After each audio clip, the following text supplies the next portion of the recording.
Cuffs are off, man. Get right. Too many left in these leagues, but I ain't gonna... Hey everybody, Adam Rank here. What's up everybody? It's Marcus Grant from NFL Network. This is AJ Dillon of the Green Bay Packers. I got to give a shout out to y'all at Get Right Fantasy. If you are not subscribed, what are you waiting for? You want to lose your league? Check out the Get Right Fantasy Network. You got to get right with the Get Right Fantasy Network. Best of luck with your podcast. Appreciate the support. And you're tuned in to watch my boys at Get Right Fantasy Network. Get you right. Enjoy the show. Marking often, but I tune in every Friday. Strategies provided, I will lock in every way. So go and roll your sleeves up. Yeah, go and roll your sleeves up. And I'm getting down, cause I roll my sleeves up. And I'm getting right, cause I roll my sleeves up. What up? What up? What up, world? We are back. I'm Anthony, aka Rasta, and this is Get Right Fantasy Network. Happy Halloween to everybody out there. I'm here with my boy Fish and Frank. How did your week 8 trick or treat you, Frank? That's a good way to put it, right? You see how I did that? I worked on that all day. Smooth. I worked on that all day. I like it. What's up, peoples? Well, I last minute Monday night games. Let's I go. squeaked out a couple of wins. Overall, just one loss on the weekend, and unexpectedly, I didn't even think I was going to lose that one, but it happens. I almost basically I don't have that many leagues, so it was like 5-1, so not bad. There you go, man. That's what's up. I've been saying it everywhere. I could scream it from the mountaintops today, and I just told you right before we got on the air. Basically, going to say the same thing. A couple people watching probably already heard me type it up, but I went 12-4 this week in my 16 leagues. My best week so far, but Wow, it felt so bad. Yeah, it felt so bad at the same time. Like all the quarterback injuries completely wrecked so many of my wide receivers on a lot of teams because the quarterbacks that went down, I didn't necessarily have the quarterbacks. I just had their ancillary pieces. So like that's why it hurt.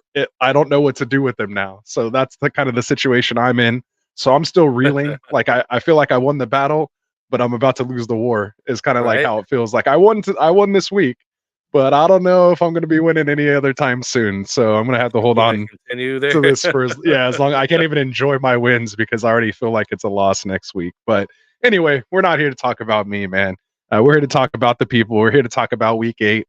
We're going to recap what happened tonight in Thursday Night Football. Raiders at Lions. Raiders doing Raider things over there. We'll get to that, of course. We will talk news and injuries like we always do. We had some signings. We have trade deadline coming up. And then, like we said, a bunch of quarterback injuries to really talk about. The cool thing is, though, I don't think there was really any running back injuries. Just the Travis Etienne kind of hurt ankle, went back in, but, scored a touchdown, 56-yarder after that. So pretty nice week, for that. No running backs going down, so that's always good. And then, of course, we'll get into our top performers like we do, discuss our top 5. Give out our game balls, which we didn't get to do last week because it was such a long Q&A session, but that's what we're here for. Of course, we'll get to those Q&As. Like I mentioned, we'll get in the chat here. I already got people commenting. So make sure you drop your questions in the chat. And, of course, we'll wrap it up with our top waiver wire ads. So if you guys are just looking for part of that, maybe just want to skip to the waivers, so you're watching this later, not live, make sure you go into the description, check out the timestamps and chapters. I will have those in there hopefully by the time you're listening. Maybe East Coasters that get up real early, I might not beat you, but I usually try to get them done here before I go to bed so that they're there for you guys in the morning. So if you're enjoying what you're hearing here, make sure you guys hit that subscribe button for us. And if you're already subscribed, hit that like button. It helps us out just as much. So enough about me. Let's roll those sleeves up, man. Let's talk about what we have going on. Why don't you tell them about the our 1,000 subscriber giveaway, man? Oh, we got that coming up. I think the video is going to be made here soon enough. We got Dustin's been hanging out in Cancun. Yeah, that guy. Unfortunately, not everybody's been together, so we can get on and get the video done. But we are going to be giving away this ring here to one of the lucky subscribers who must be subscribed to all 3 of our platforms here. So you got to make sure you get everybody involved here with the Fantasy Frontline podcast, the Checkdown podcast, and of course us and the Dead Zone. That's the new show that's out there. basically supporting the Get Right network of peoples here. So that'll we'll have to confirm on that. But yeah, if eventually we just make a video, we're gonna have somebody, other people comment on it and do random selection on the comment, right? So Absolutely. that's coming up soon here. Just Yeah. working on it here. Definitely. It's We'll just give we away haven't this ring. been available. That's the only reason we haven't made the video. Like he said, some of us been in Cancun. Must be nice, right? Exactly, for sure. And we're going to give away this ring, like we said, of course, which is brought to you guys from our boys over at TrophySmack.com. Not only can you get that, again, they're fully customable. You can get belts, trophies, your Kirk Cousins chains. So make sure you guys go in the description, use that link when you check out, use that promo code GetRight, and that helps support the show. So a bunch of wonderful stuff there. And again, our 1,000 subscriber ring, you're going to get it. So make sure you guys go check them out. So is that what we got? That's what we got. We're gonna get into this money. Let's get into the chat, man. Let's see what we got going on in the chat. We got preview, or you want to get into the chat because there's a lot. Yeah, let's get in the chat real quick. We'll just do the what's ups. Like we won't get any questions or anything there. Let's just let's see who's all in here. So of course, exactly. So shout out to Big Ron, Ron in the house tonight, holding it down. He said, "What a shit show of a game. Raiders looked horrible." But not that like the Lions looked, they look good. Just let the Raiders, they let the Raiders stay in it. So he's making his comments in there. We got the Citizen saying Jimmy G sucks. So we'll get to these comments when we do the preview. We got Neanderthal, our resident Raider fan, in here saying Adams was pissed. He didn't come to the Raiders for this. He came to play with Derek. So McDaniels is garbage, needs to go. So there we go. We got Ron calling us out for being late, of course. And then I had to blow you up saying I was just waiting on you, Frank, tonight since you got me last time. So there we go. Who else we got in here? We got LeBron in the house asking a question in here. So we'll get to that here, Ron. So there we go. And who else we got here? We got Roberto in the house. What's up, Roberto? How's it going? We got G Hop in the house. Depressing day. Suspects right here. Yeah, he just needed Adams to get 4, and he got I think 1.6. So that's tough. My guy needed Adams to get 9, and he got what did he get? I don't even know what he got. I think he got less because we're playing standard there, so I think it was even less than that. So yeah, and a bunch of Raiders. That's all I gotta say. Good looking at. Yeah, poor Raiders out there. So you guys again, this is what we're here for, man. We're here to overreact. We know you in your regular lives. People don't want to hear about your fantasy teams, but here at Get Right, we do. So come celebrate with us. Flex over here if you got something to flex about. You got your wins. Let us know your records, where you're at. And if you lost by 0.5 or 0.1 or something like that, we're here to commiserate with you as well. So let us know. Let it out so you can move on. The 3-game downward spiral. This is where we come to Vince. All positive. Oh, we're going to get there. We're going to get there. I'm still repping the hat, though. I got the hat on. We needed the loss because we need to get brought down to earth. I think you get brought down to earth. Oh, he's down to earth now. Yeah, there's nobody talking about anything. So, but this is like kind of where I need it now. Now we get a bye week. We get to go into it. So hopefully we come out strong. We need Debo back. I don't think it's a coincidence that we haven't won since Debo's been gone. Right. And Trent, same thing with Trent. Like those are probably like our, 2 of our top 5 actual players on the team. So yeah, I'm still hurting about that. That's tough situation to be in. All right. So anyway, so let's get into it, man. Let's do this recap real quick. Let's just knock it out, get it out of the way. We got Thursday Night Football recap. We got the Raiders 14, Lions 26. We talked about it. Devontae Adams. We talked about Adams. We talked about McDaniels being garbage. Jimmy G sucking. Ron saying it's disgusting. What was your takeaways from this game besides what everybody else is saying here, or is that all we have to say? Well, it just seemed like Jimmy just could not get any protection. These guys were all over them. They had that one good drive where Jacobs was able to score. The other score was the pick 6, so that was nice. And the defense kind of held them in there, honestly, because the Lions, all they did was kick a lot of field goals. It was a lot more lopsided than it really was, but and they could have put the game really away.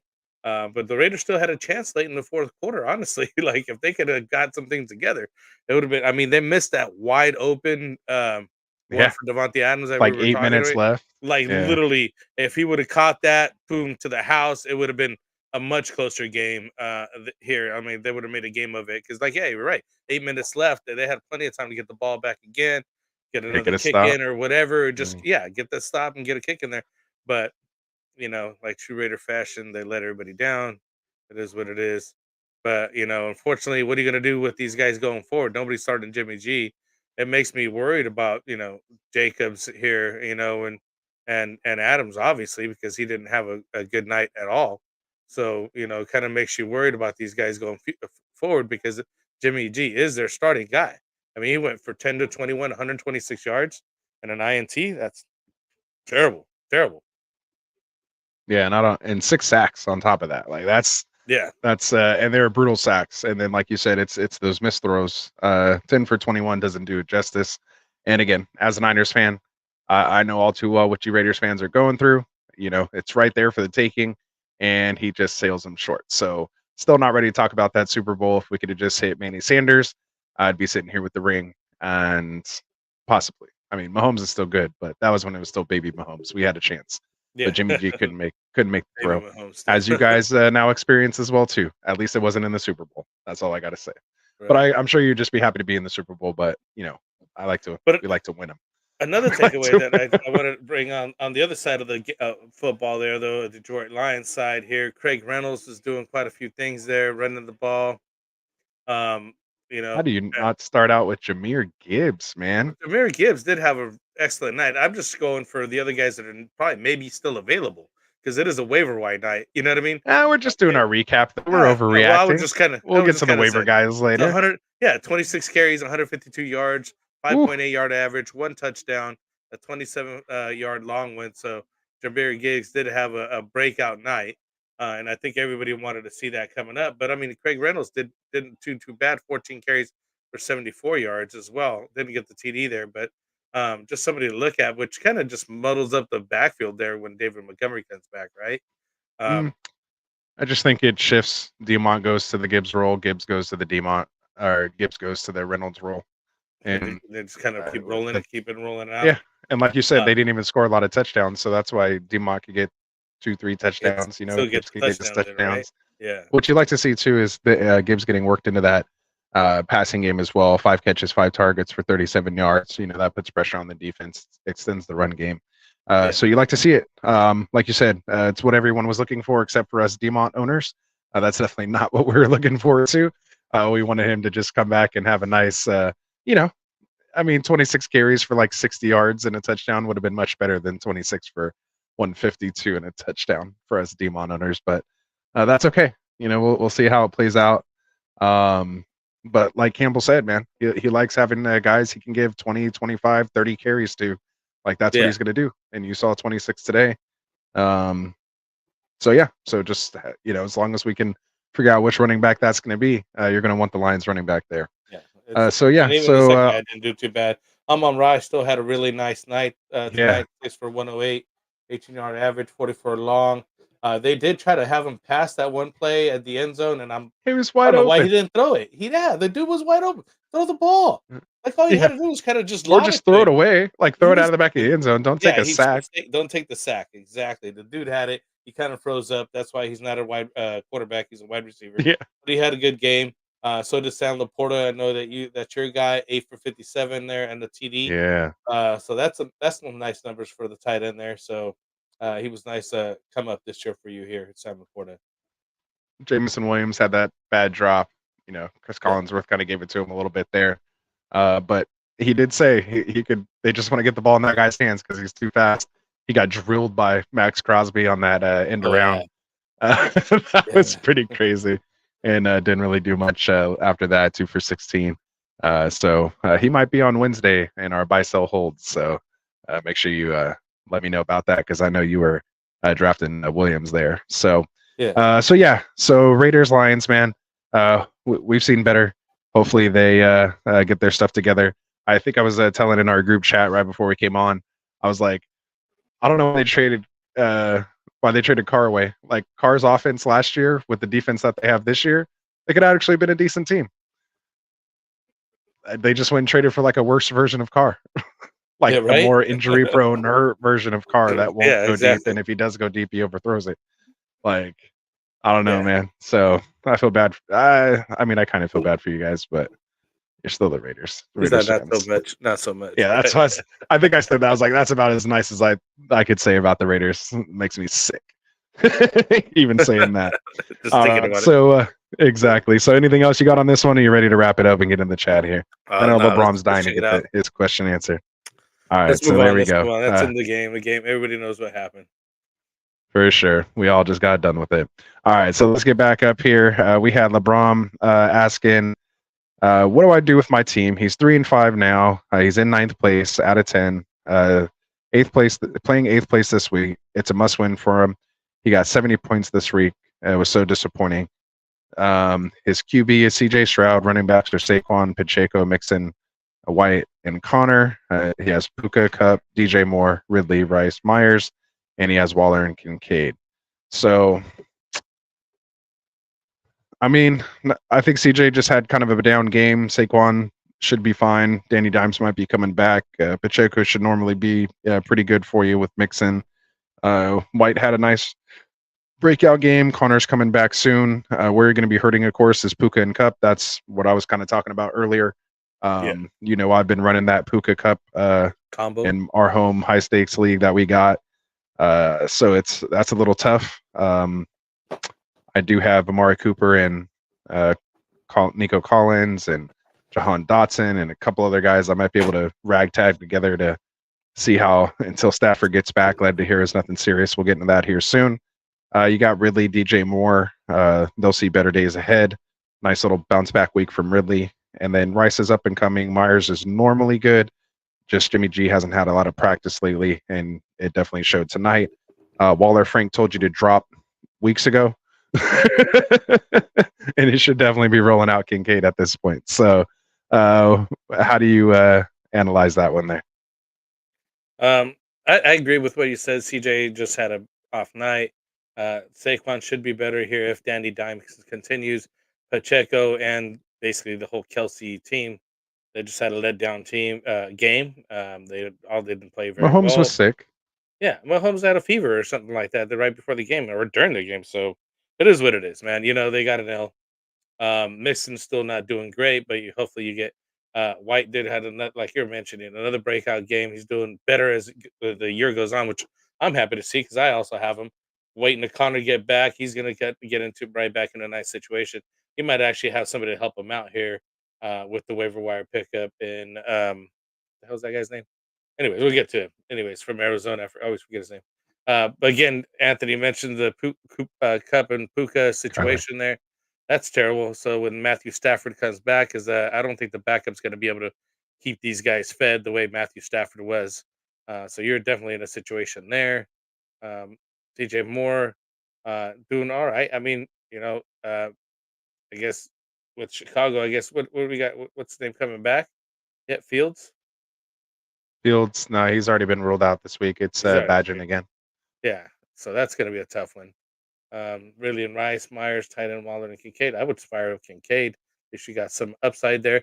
Honestly, your team's not too bad. I mean, I would just have to do something with Puka and Cup. That's what's your bad situation going on here. I never wanted to have those as a combo because now look what you got. Now you got two guys basically going down on you, not just one. And you already had to wait a long time for Cup to be there. So, I was waiting for Cup to, obviously have a really good season. And now that he's back and now the quarterback's down, you don't know what you're going to get, especially with the backup over there. And they're running the ball pretty well over there for the Rams. So they might, obviously stick to the running game with Darrell Henderson and Kyron Williams being out on IR. And who else was running over there? Royce Freeman. Royce Freeman did really well too this weekend as well. So kind of. They might be all right with just running the ball a lot more. I thought it was going to be a come up for me because I do have the running backs. So I'm like, oh, shit, you're gonna get the ball a lot more. Yeah, they are. Just keep away, try to get this game going. So we're right there with you, man. So LeBron, just hang in there, man.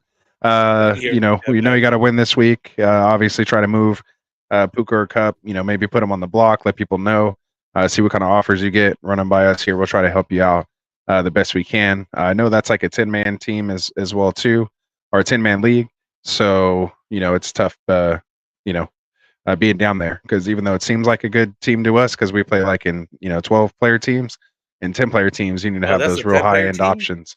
Yeah, it's a 10-man league. So Oh, yeah, then you're hurting then. so yeah, it gets a little tough. So so the ROM hanging there, brother. But we again wanted to spend that time for you. I saw you post that in the chat, but I know you'd be out here with us tonight in our sleeper channel. So I appreciate you doing that. I want to give you my full feedback here because it's too hard to type all that out. So there we go. Ron said, "Will we talk about the Niners' 3 straight losses?" We did. We're done with it. So He said we're done with that. we did, and we're done. Yeah, we're did, and we're done. That's terrible. The only guy that's doing any good over at the team still is McCaffrey. He's still getting his 3 straight touchdowns, and in these losses, actually had 2 right in this last game, and still got the L though. Yeah. So he's the only one you continue to fire up over there. Like Anthony mentioned, they needed to get your guys' back from injury. That'll help a lot. Hopefully, maybe, I don't know. See what happens. Hopefully, they just keep losing anyways. But whatever. Yeah. Let's go Brock Purdy. Yeah. Ron said giveaway. I was already done talking about it, so I was just closing my ears to whatever you were saying. I was just waiting for you to stop. Purdy turnovers? No, I didn't. Yeah. And I won't watch it if anybody sends it to me. So for the record. So Ron says give away a watch. Now I think you guys need to give us the watch because we're the ones that aren't on time. If you guys were not on time, then we'd have to give away a watch.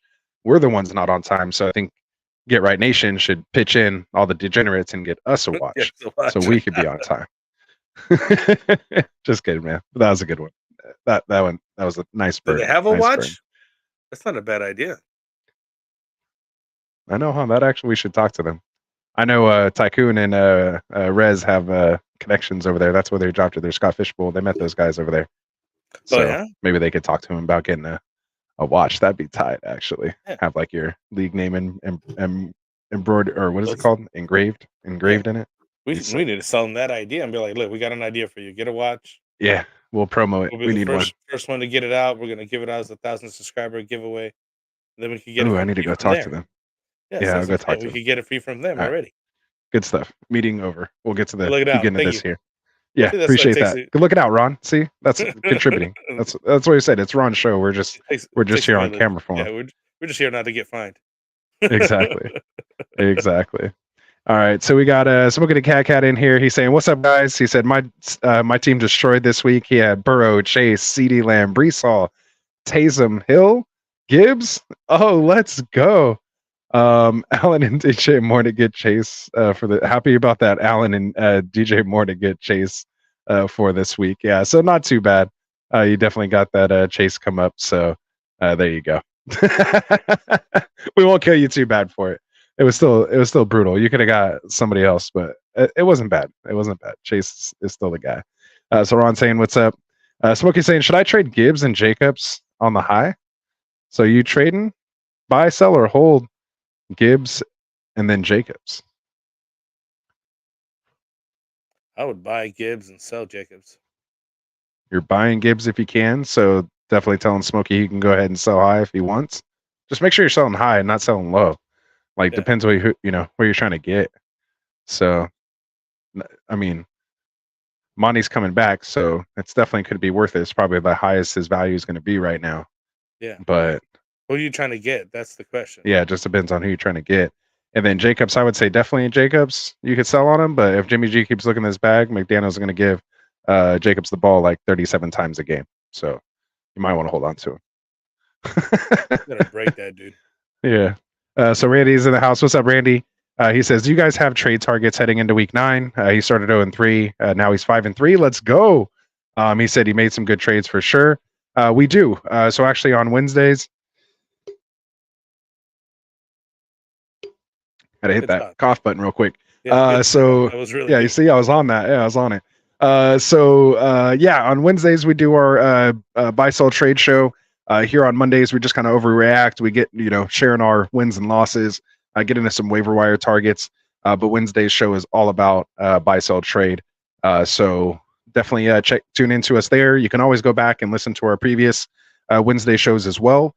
Because a lot of those guys we kind of just keep reiterating. We kept saying buy Joe Burrow, buy Joe Burrow, buy Joe Burrow. You can't buy Joe Burrow anymore. Like you should have bought him a long time ago when we were saying it 3 weeks ago. Got him when it was a low buy.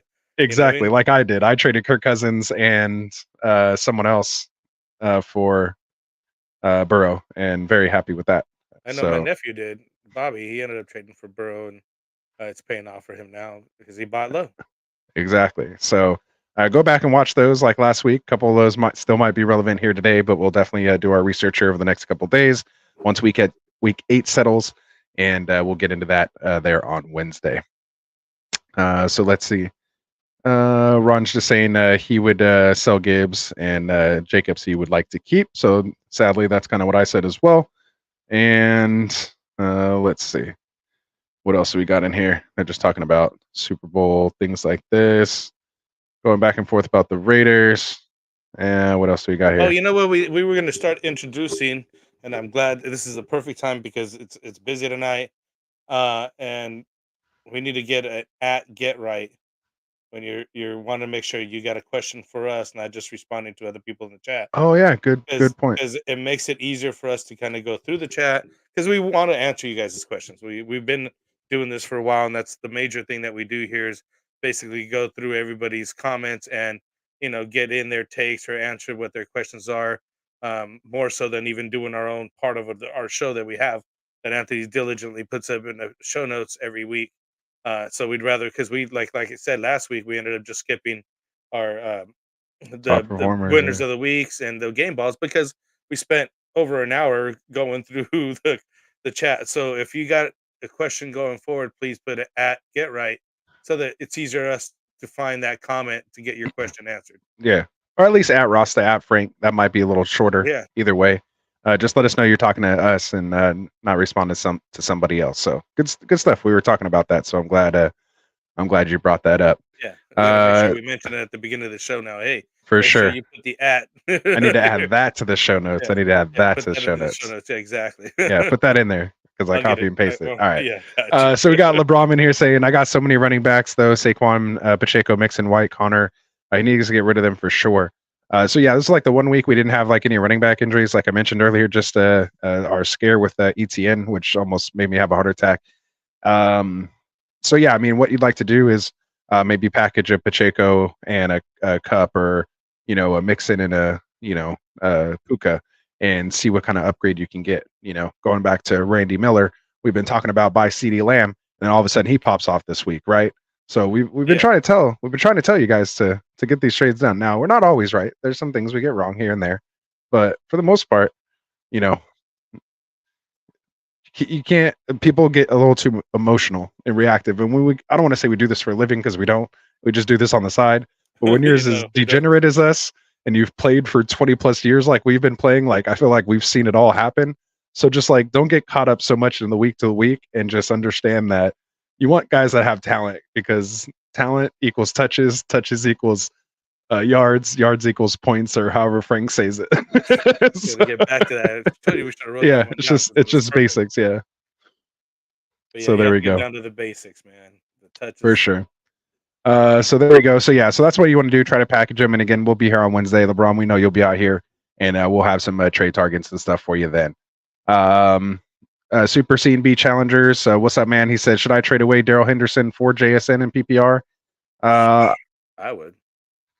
I mean, you could, because JSN might be the more long-term, type play. Obviously, if you picked up Hendo, off waivers, as long as you're still good at your running back positions, I'd say as long as Henderson's no worse than your RB3, or I'm sorry, is your RB4 or more.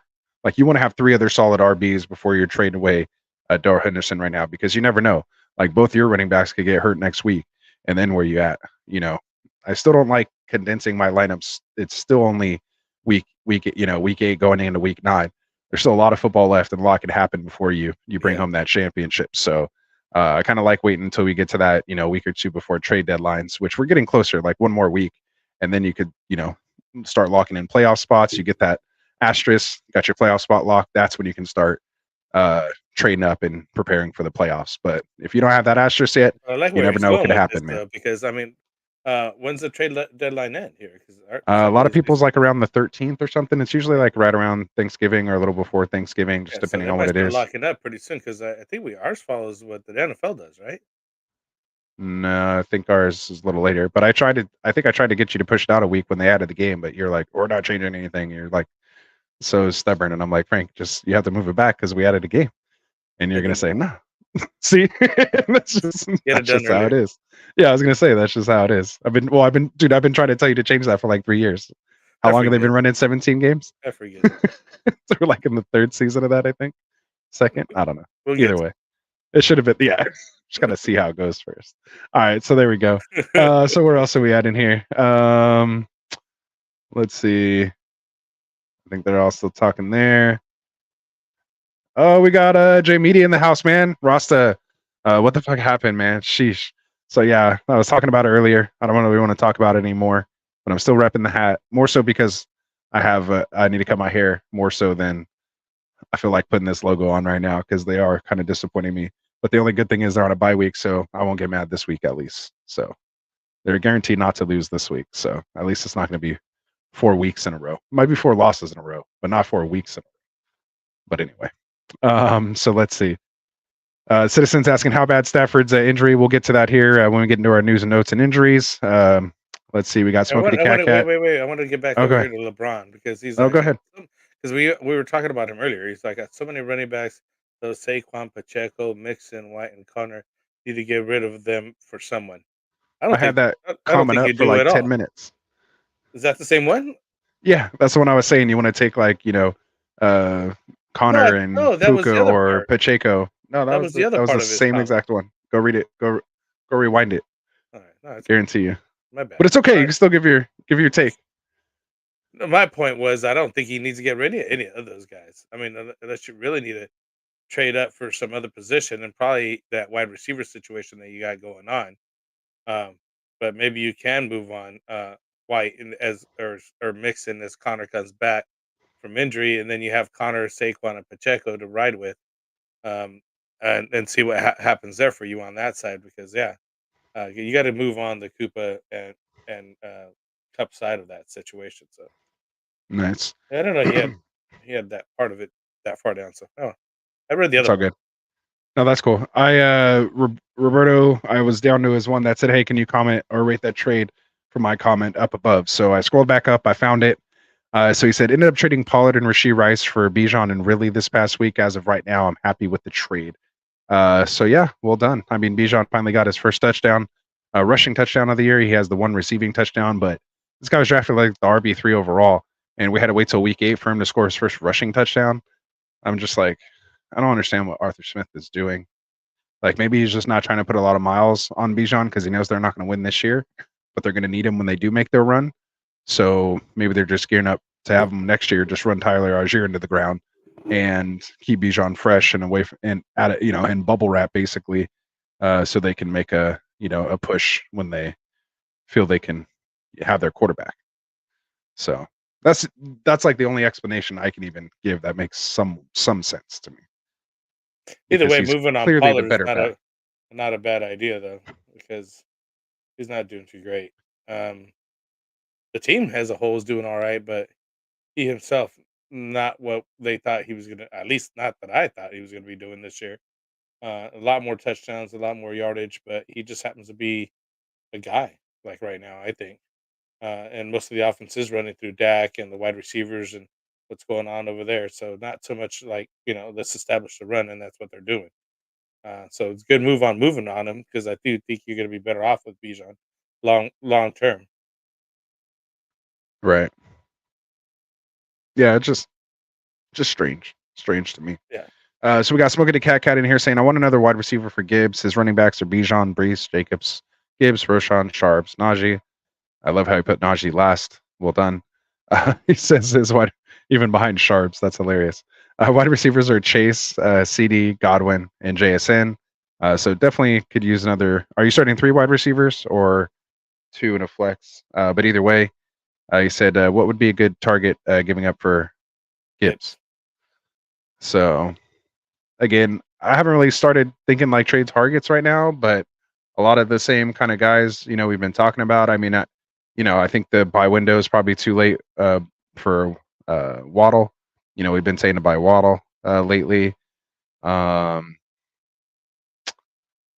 mean, Maybe you can get Amon Ra for Gibbs like that. I would do that trade just because they're on the same team. You don't want to stack them. It would kind of make sense for the other guy, depending on what wide receivers he has. You have Gibbs coming off a bad week. I don't think anybody too overreacting What about to a it. Brandon Ayuk? People may be worried about that guy. No. Yeah, I don't think I'd give up Gibbs for Ayuk. I don't think that's enough quite yet, as of like how he's been showing lately after these 3 losses. But I mean, it is kind of a buy low.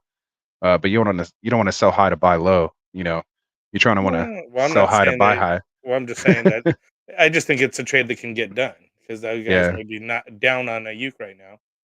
You know what I mean? A little bit, so you can get Yeah. it done because you're actually trying to get a guy that's going to be higher later on again, right? Right. Don't you think? Ridley, Right? Keenan Allen, Garrett Wilson, maybe. I don't know. Wilson. I still don't think that's enough, but like maybe Wilson in a piece. Maybe Ridley in a piece. Maybe I would do Gibbs for Allen straight up if you could get that done, because maybe whoever drafted Allen drafted him as his wide receiver 2.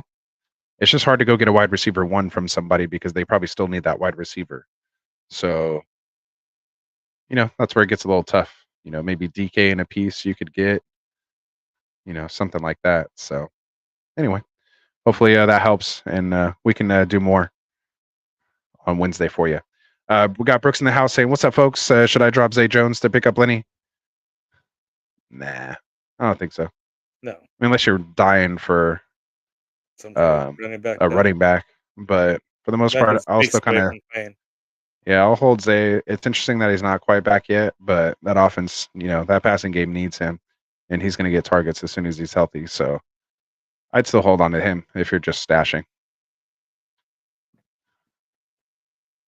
Even Rod said, no, you shouldn't pick up Lenny. I wouldn't pick up Lenny in a bunch of places right now because he wasn't on waivers during that time when we got the news, and that's why you want to make sure you're part of the Get Right Sleeper network. If you go in the description and it says join our community there using the link, we get those injury and news alerts out to you very quickly, even quicker than Sleeper. So we got the alert there, and I went and picked up Fournette in all the leagues that I could because he was still technically a free agent. He wasn't on waivers because he was still available. So I was able to pick him up in a couple places where I had like either an open bench spot, which I probably shouldn't have done. I should have filled that before, but yeah. What do you think about Lenny Fournette going to the Bills? I think it just complicates things over there. I got Zach Moss. I don't want to see that stuff happening. Right. But like you're saying, they're probably going to start using him. I just think he's a couple weeks away, and I don't know. I wasn't too interested in him, honestly. I didn't think he's going to make that big of an impact that I have to rush out and get him. Nice. I may miss out on him, but I don't think so. I think he's going to be more timeshare over there. What's going on? Yeah, he's going into a split. But hey, there's some teams where I'm hurting at running back, so I had to try for anything, especially if it was free. I'd have to spend fab or wait for a waiver. So yeah. And I had the empty open spot anyway, which, like I said, I probably shouldn't have went into the week with an open spot. Like we always say, just grab somebody. You never know what's going to happen. Yeah. Beat the waiver wire. Sometimes I'm just like, it's not even worth the effort. I'm in 16 leagues, so I'm just like, I'll just leave that open spot in case something like this happens. You never know. Got to pick up a guy on Monday night. You never know. So we got Dole Guitar, man. I think that's a new name for us here. Hopefully you're still watching. I know you sent this message a little while ago, but we had a lot of chats to get to here, man. So hopefully hit that subscribe button for us here. And if you're not or if you did subscribe, hopefully hit that like button for us too. And we'll get to your answer or your question here with our answer. He says, do I drop Jordan Love for Sam Howell in Dynasty? Is it one QB? I probably wouldn't. I think Love might be the more long-term potential quarterback there. But if you're looking to just kind of win and compete this year, then Sam Howell's like, I think I put in my notes when we get to it here for our waiver wires, which I do as one of my waiver wire targets.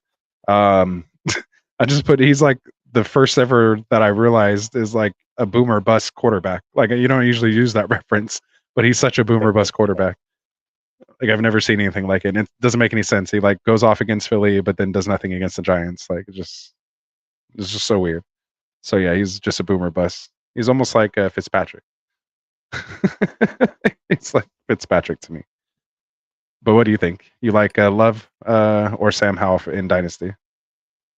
That's interesting because he was like in Dynasty. So you know what I mean? It's like Yeah.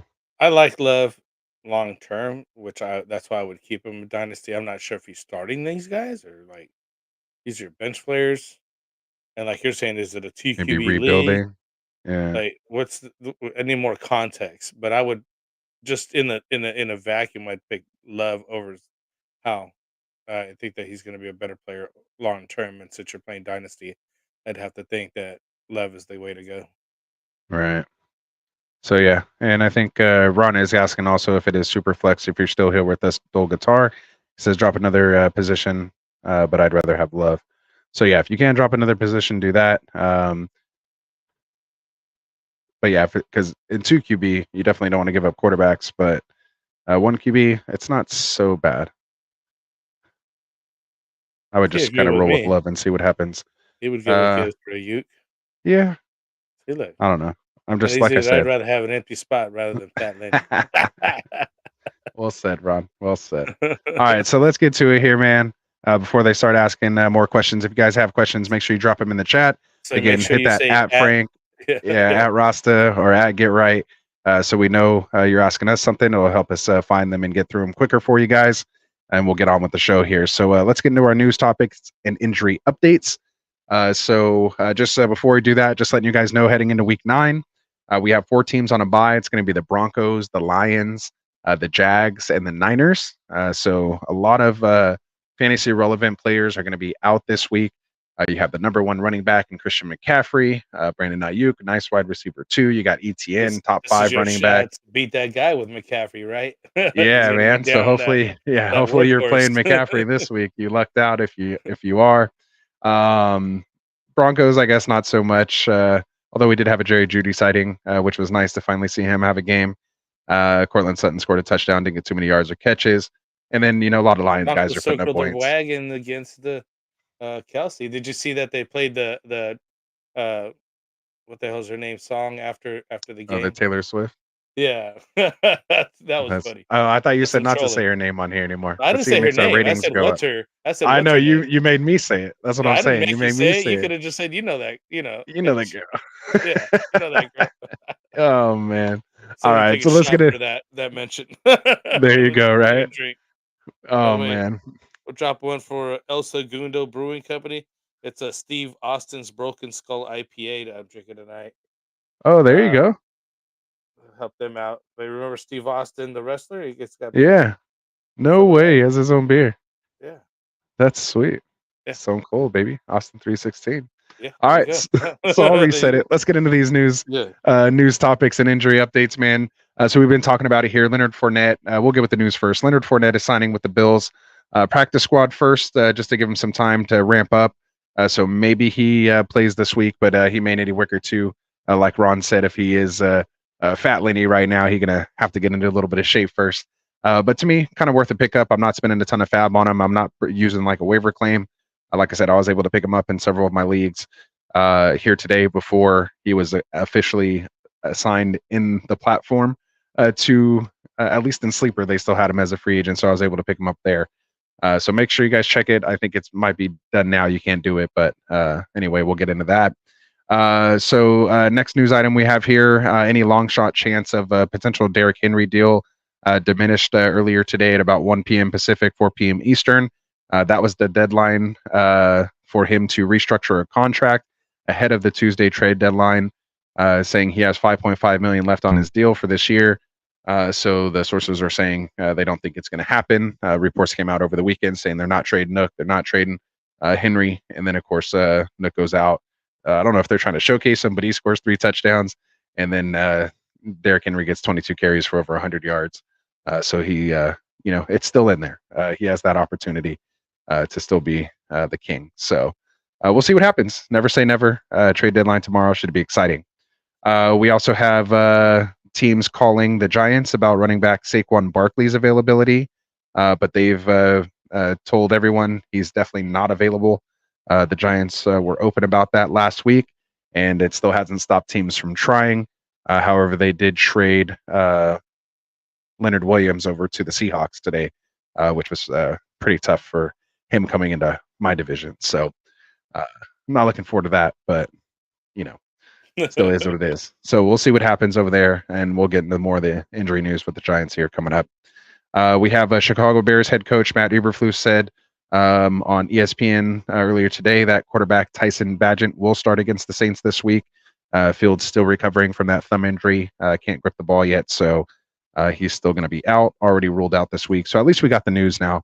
You don't have to wonder about it. And then Will Levis, who I can't believe we're 45 minutes into the show, we didn't talk about the rookie quarterback making his debut, throwing for 4 touchdowns in his first start, the first guy to do it in a long time. So I think Marcus Mariota and somebody else, Tarkenton or something like that, is what I heard. Got the Yeah. burger on him? No, 4 touchdowns in their rookie debut in their first game. Yeah, so he'll get the start again if Ryan Tannehill can't go on Thursday night. They do play Thursday. Ryan Tannehill's still not practicing, so most likely Will Levis will get the start.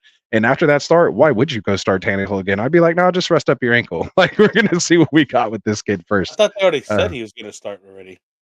No, that's what they're saying. No, they just said if his ankle's not there. I just think they're trying to be respectful to the vet. You know, you can't lose your job due to injury, remember? Just really quick, one time. Yeah, you can.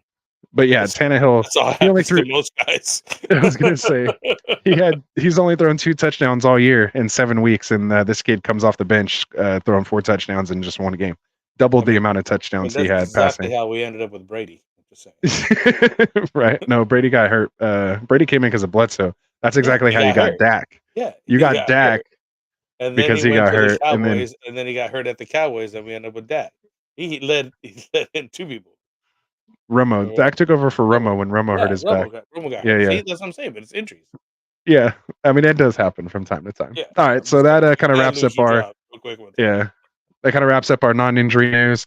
So we'll get into the injuries today. Again, like we said, a lot of QB injuries. So we'll start with the big one. The MRI confirmed today that Vikings quarterback Kirk Cousins does in fact have a torn Achilles. He will be out for the season. Kevin O'Connell is not yet committing to Jaron Hall as the starter. They also have the veteran Nick Mullins. He's eligible to come back from IR next week. He's been dealing with a back issue, but they're saying he could potentially be the starter if he continues to improve. And I believe they signed someone else as well. I think they have Sean Mannion, who was there last year on their practice squad. So again, it's a roller coaster over there. So I wouldn't recommend picking. I mean, you could take a shot at somebody maybe in those 2 QB leagues or super flex leagues if you really just need to take a shot on a quarterback, even if it's just for trade bait. But yeah, so there we go. So is it it's just donezo for JJ now? He's not going to be coming back, and Addison and KJ Osborne, everybody's all basically hurting over there. Yeah. I mean, because you got TJ Hawkinson. Also, he was a viable option as a tight end. Shoot, he was doing pretty good. Addison was doing good. Yeah. So, I mean, we'll see. I mean, we thought Garrett Wilson was going to be trash, with Wilson, but he came around. Once these guys start getting there, throwing, like, they're not just going to be held to zero. Like, they're still going to put up points. Like, there is going to be like garbage time, so to speak. So, and if these are the targets and those are the only guys that they have, they're still going to put up some fantasy points. Kind of numbers, right? Yeah, that's when you just hope you're playing in PPR leagues, not standard leagues if they're not scoring touchdowns.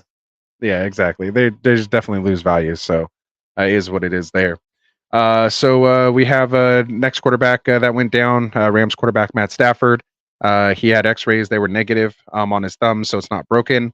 But they did do an MRI, and it showed a UCL sprain of his right thumb. They're listing him actually as day-to-day, but saying he could possibly miss time. But there's a chance he could start. Maybe just kind of depending on if he's obviously able to grip that ball or not, which obviously he wasn't able to do, which is why he didn't finish that game. So they had the backup quarterback, Brett Ripien, is the one who came in for Stafford during the game. They did go sign John Warford from the Bucks practice squad as well. You guys probably remember they did draft Stetson Bennett, but he is on IR, and McVay says he's most likely not returning this season. So it's going to be either Ripien or Wolford. Wolford did spend time with them last year, if you guys remember that, before they brought in Baker. So he's familiar with the offense, but it's probably most likely Brett Ripien's job to lose if Stafford even misses time. We all know Stafford's a tough cookie. Played through some serious injuries, man. The guy's like a true Iron Man. I mean, you remember just seeing him getting held by his linemen, coming down, throwing like game-winning touchdowns, like can't Hold even them walk. up. Yeah, hold them up just for a little like while. All right, go out there, throw the ball one time real quick. Yeah, just in the game, and then he's done. He like can't even walk back to the sideline after they win. So yeah, just go watch those Stafford injured, game time heroics videos on YouTube, and it'll make you a Stafford fan. So yeah, so that's going to be tough. What do you think about Stafford? Obviously, it affects Puka, affects Cup. Higbee hasn't really been too much of anything since Cup's been back, but definitely affects those two. And how do you think it affects, good or bad, the running backs there as well? I think it's just Puka and Cup. It's sell options at this point till I mean, you just want to bench them. I don't know if you can move away from them, but if I'm still carrying Puka and Cup and still playing them both on the same team, you got to have move from one of them just to have room to have somebody else to start or whatever, just to kind of like make that space for the time being. Because you are saying he's day to day, but I think it's going to be a little bit longer term than just 1 or 2 weeks. And with the other players coming in, you don't know what they're going to do with Wolford or Ripken, either one that I've never even heard of. I did remember Stetson Bennett, but like you're saying, he's on IR. He's not going to be coming back. John Wolford, I don't remember him doing very well because that's why they went and got Baker. That's Remember, why they Baker got off the plane on Thursday, came into the game and let a game-winning touchdown to Tutu or Van Jefferson. Remember that? Yeah, it was I remember crazy. the game. It was awesome. Like that's how bad John Wolford is. Like they played the guy who knew the offense for like 2 hours over him. Yeah, literally, he learned it on the plane right over. Literally, actually, plays. And it's Baker of all people, but yeah. So and he won the game. Now I bet you they're feeling like, yeah, man, we should have kept Baker as a backup. You know what I mean? Like whatever, but who knows? Right. No, Baker starting in Tampa Bay. I don't think Baker would have stayed as a backup. So yeah, that's true. But I mean, you just got to keep an eye on that. I think it just benefits. Obviously, I was saying Daryl Henderson's gonna, come up, and Royce Freeman's gonna come up over there because they're the running backs, and obviously they're gonna probably run the ball a little bit more. They've been pretty successful at it, anyways. So I'm pretty sure dump off passes will be coming that way. So it's only benefiting the running backs over there, and hopefully the wide receivers can survive the storm. For sure. Well said. So yeah, I mean that's pretty much what I have for that. I don't think I have too much to add on that. It's just tough. I mean, if you can try to trade Cup or Nakua, you're kind of selling low right now. So in my personal opinion, plus it is kind of hard to trade in our league being non PPR. Cup and Puka don't have as much value. And it's a 3 wide receiver league. Yeah. So I doubt I'm going to get much. So my best option is to hopefully just hold on to him. I might sit him this week just to see what happens with Ripien, with a full week, practicing with him. Maybe he's able to build some rapport. Obviously, they'll probably be playing from behind. So I could get a lot of yardage and a lot of, catches potentially. May not get those touchdowns, but we weren't really getting the passing touchdowns with Stafford anyway. I think he's yet to have a 2 touchdown or more game so far this year. So if they could just still get the yardage, hopefully, doing a bunch of maybe screens and slants and stuff like that, which Cup and Nakua are definitely capable of doing. Yeah. Those aren't difficult throws. So I'm not like completely panicking and selling them total low. But at the same time, I'm not like trying to go out and buy them either. Like it could totally backfire. So if I get them for cheap, yeah, but you got to split them up because I mean, the other guy was already on here. There's probably a couple of guys, more than enough guys out there to have. If I was going to split them up, I would have done it last week when I could have sold them both high, or the week before when Coop went off, or the week before after that when Puka went up. On the same team in the first place. It's okay. I mean, I could have 2 guys not on the same team, still give me the 2 points. I'll take the name off the jersey and what jersey they have on. I just want to see the points. And that's all that matters to me.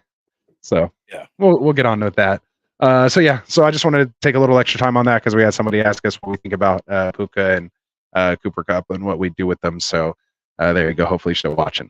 So we have Cardinals coach Jonathan Gannon told reporters that either Kyler Murray or rookie Clayton Tune, not Josh Dobbs, will start Sunday against Cleveland. Murray's still on IR. The rumblings are, and we've been saying, I've been saying this for weeks. Like they said, the soonest probably he'll play is week 10. He's most likely not going to be ready this week. So it looks like it is going to be Clayton Tune getting the start. They want to see what they have with this kid, possibly before, Kyler getting back to see what Kyler looks like to find out what they're, do moving forward. So they got a lot of decisions to make that franchise. So we'll see what happens there. Anything you want to add on that? It's kind of big time news there. I'm just wondering why they're moving away from Dobbs. Like, do they It's really not that guy. I don't know. He went 25, 37, 208 yards, 2 touchdowns. You know what I mean? Like, that's not terrible. He still had No. 26 yards, 6 rushing attempts, 26 yards on the touchdown there. But he did have 2 interceptions and 1 fumble. I mean, he is young, obviously, but I Yeah, mean, 3 I think turnovers. there's something that they've been working on, and he hasn't been terrible. You know what I mean? Yeah, Like, but they're 1-7. So if quarterbacks are rated by wins and losses, he's 1-7. They're not doing anything. They're not going anywhere. So they got to start evaluating talent. They're getting ready for next year and future years. Like, it's done. Like, Josh Dobbs had his chance, had his opportunity. You know, I think his one win you is could say against that you about guys, the Justin Cowboys. Fields. Justin Fields is like just 6 wins in his career or something like that. Yeah, but he's not just 1 win. And they're not in a situation where they got a quarterback coming off ACL. They have a potential to get Caleb Williams, which could be a franchise quarterback at a 1-7 record. You know, I want to say they have the worst record right now. Oh no, it's between them and it's between them and the Panthers, I believe, who just got their first win this week. Yeah, 1-6 Panthers. Yeah. They're sitting at 1-7. Panthers already have Bryce Young. They're not going to go draft Caleb Williams. They just had the number 1 overall pick. Yeah. So they got to see what Murray looks like, and who knows? Maybe if Murray looks good, maybe they I don't know. They can't now because of the timing, but maybe they could have traded them to the Vikings. Maybe we could have Kyler Murray go to the Vikings, replace Kirk Cousins here. But I don't think they could trade him while he's still on IR, so that would be interesting to see. I mean, he's in that activation window, so I guess they could activate him, trade him, and as long as he passes the physical, it would go through. So maybe that's what they're trying to see, and maybe that's why they have him practicing but not playing in the games, you know, to not, you know, risk him getting hurt. They can control practice a lot more. So yeah, a lot of stuff, man. We always get excited for the trade deadline in football, and nothing really ever happens. Like the most exciting thing that's happened was like CMC, who someone mentioned before. But yeah, so people have made offers. Yeah, usually mid-season it doesn't happen, but you hope, man, this time it could get interesting tomorrow. So I'll definitely be checking my phone. All right, so that's what we got on Kyler Murray. Probably should have actually had that one in the news section instead of the injury section here. So my bad on that. Yeah, that's okay. It's all one and the same. All right, so we got the Steelers listing quarterback Kenny Pickett dealing with his rib issue as limited on their estimated injury report. They do play on Thursday night against the Titans. Tomlin said if Pickett Pickett could be a game time decision. Trubisky will start if Pickett is out.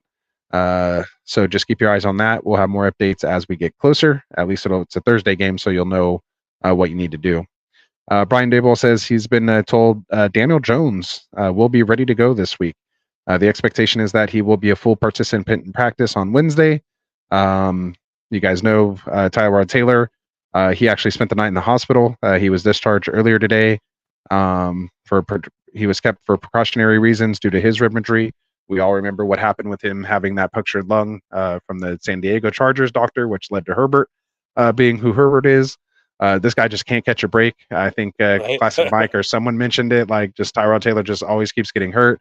I think he said it on his Friday show, and then sure enough, he ends up going out getting hurt this Sunday. I don't mean to laugh. It's not funny. So I apologize for that.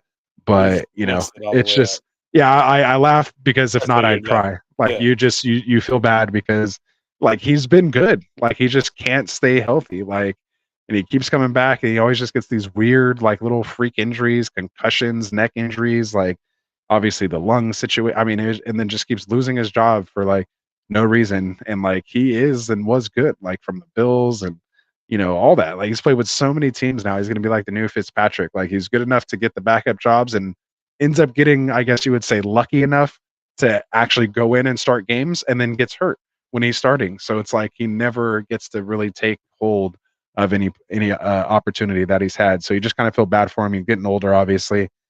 So, you know, his windows are not maybe shut. Yeah, come in that much in the NFL. And that sucks, man. I would have liked to seen what this kid could have done. I don't know if he's a kid anymore. He's probably like my age now, but it's but fortunately. Yeah. And I had just picked him up. I sent Mike a screenshot. I said, sorry, Mike, I reapered him. He was on roster reaper. Like, I was like, I had just picked him up the night before, and, like, sure enough, he gets hurt that day, and I was like, oh man. So my bad, Giants fans. But at least you're getting Daniel Jones back. All right. So we had a weird situation in Atlanta. You had Desmond Ritter. They came out. There was mixed reports on this. Some reports were saying that he was benched originally, and it's going to be the Tyler Heineke show. He goes out. They're saying, oh, he's on the sideline with his baseball cap on, and then you get, a few minutes later, they're saying, oh no, he was evaluated for concussion. He was cleared, but they're just not bringing him in out of precaution. So obviously, we already had Arthur Smith doing weird stuff with Bijan last week. Saying he's sick, not playing him, but then playing him, for one carry at the end of the game when the drive was meaningless. I mean, just so much weird stuff going on over there. Maybe he has to get a carry in for him to get his game check or something. Like maybe that's why they played him. I don't know. I don't know how that works. But yeah, so we'll see what happens this week if it's going to be Heineke or Ritter there in Atlanta. So just stay tuned. We have Kendrick Bourne. He's out for the season. Patriots wide receiver tore his ACL. So that's unfortunate for him. He was having a nice bounce back year. Going back to the Falcons, we have Drake London dealing with a groin injury. He is listed, or they're saying it wasn't as bad as they thought, and they'll just kind of see how the week goes with him. So who knows what that means? Like maybe that just means he's not out for the year, that he's only out for 2 or 3 weeks. But we'll see what ends up happening there. And Chargers coach Brandon Staley said there's no update today on wide receiver Josh Palmer's knee, who you guys probably remember hopped off the field, like literally hopping on one leg. I haven't really seen anybody do that into the blue medical tent. They said they would know more when they return to practice on Thursday. So they do play on Monday night, I believe. So that's why they don't practice until Thursday. You have Giants tight end Darren Waller. He was ruled out after trying to give it a go with his hamstring. Said he ran that crossing route, basically felt it tighten up and knew he wasn't going to be effective. So took himself out. So like Frank said, you should have dropped all Giants a long time ago, except for Barkley, and you wouldn't be in this situation. Yeah.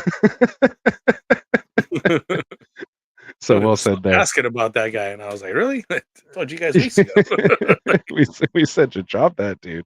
So we'll get into the chat here real quick. We just have a couple things here.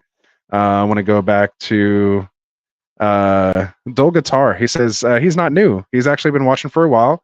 He's just never asked a question before. And he's saying it is one QB. He has Lamar, but he also has Jordan Love as a backup. So that's nice that you have Lamar. So as a backup, I think I would definitely take Jordan Love in that situation. Remember, he was deciding between Love and Howell. Yeah, because it's Dynasty. Only because it's Dynasty. Yeah. Did Lamar already have his bye week?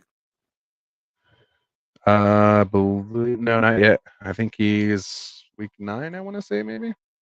Click on it. Hold on a second. Or were they part of that week 7 bye? They're week 13. Oh, they're week 13 bye. Ooh, that's why I didn't know yet. So yeah, as long as he's gonna have Love to play doesn't have the Jordan same Love bye. week 13. Who they playing week 13? Week 13, Jordan Love is going to be playing the Kansas City Chiefs Sunday Night Football. Oh, there you go. There you go. That's Big nice. game and everything. Yeah, it should be a good game.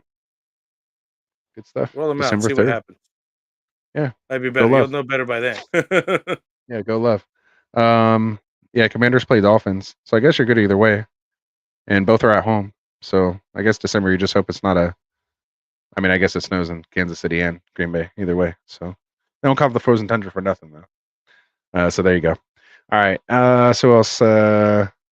George says, "Whoa!" He said he just got proposed Josh Allen for Mixon and White. He has Stroud right now, and he has Pacheco, Saquon, and Connor as his other running backs. Are you smash and accept or decline on this one, Frank? I proposed Josh Allen for Mixon and White. Yeah, I'd go with it. Yeah, I'd take Josh Allen for sure. For sure.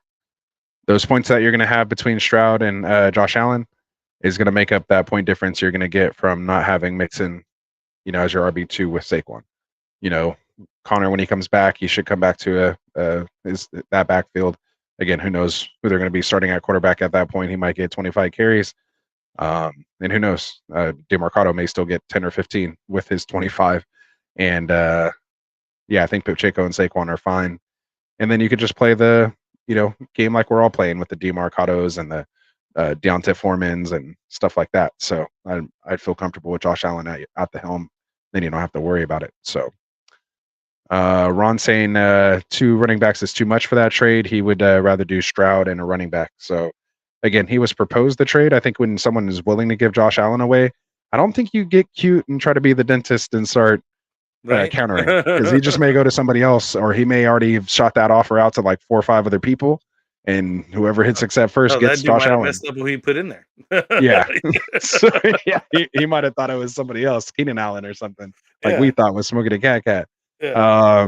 So yeah, I don't know, man. I don't know if I would mess with that. To me, Mixon and White isn't anything crazy or giving up for basically the number 1 quarterback right now.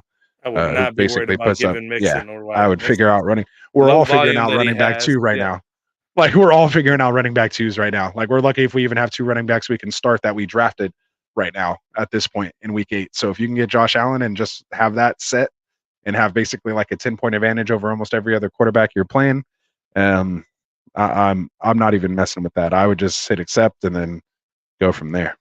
And he's Mixon and White on his bench. He'd be realistically starting Josh Allen and Saquon and Pacheco. Yep. Yeah. So I would do that all day right there. So we got has besides Josh Allen that he's willing to move on Josh Allen. The other guy? Yeah, who cares? Yeah, who cares? I'm just wondering. I'll take Josh Allen before he comes to his senses. Some of them I just had a bad Monday night football game and drinking a little too much and was like, you know what?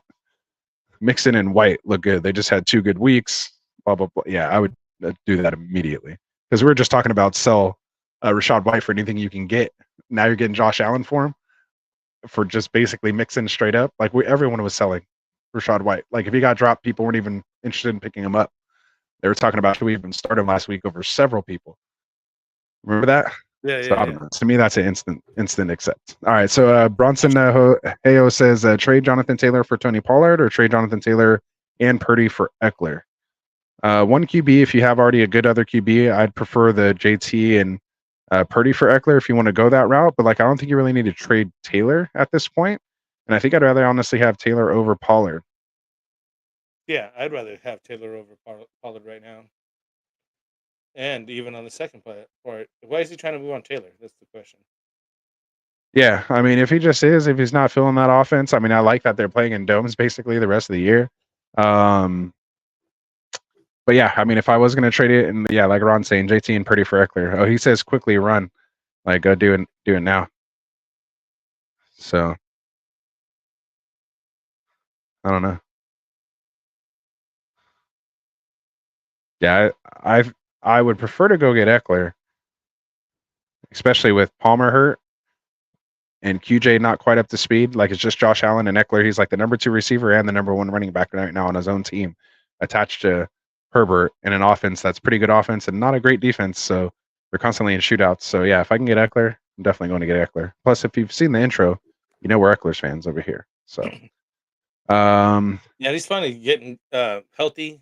There was a scare roll up on him on one of the tackles. Did you see that?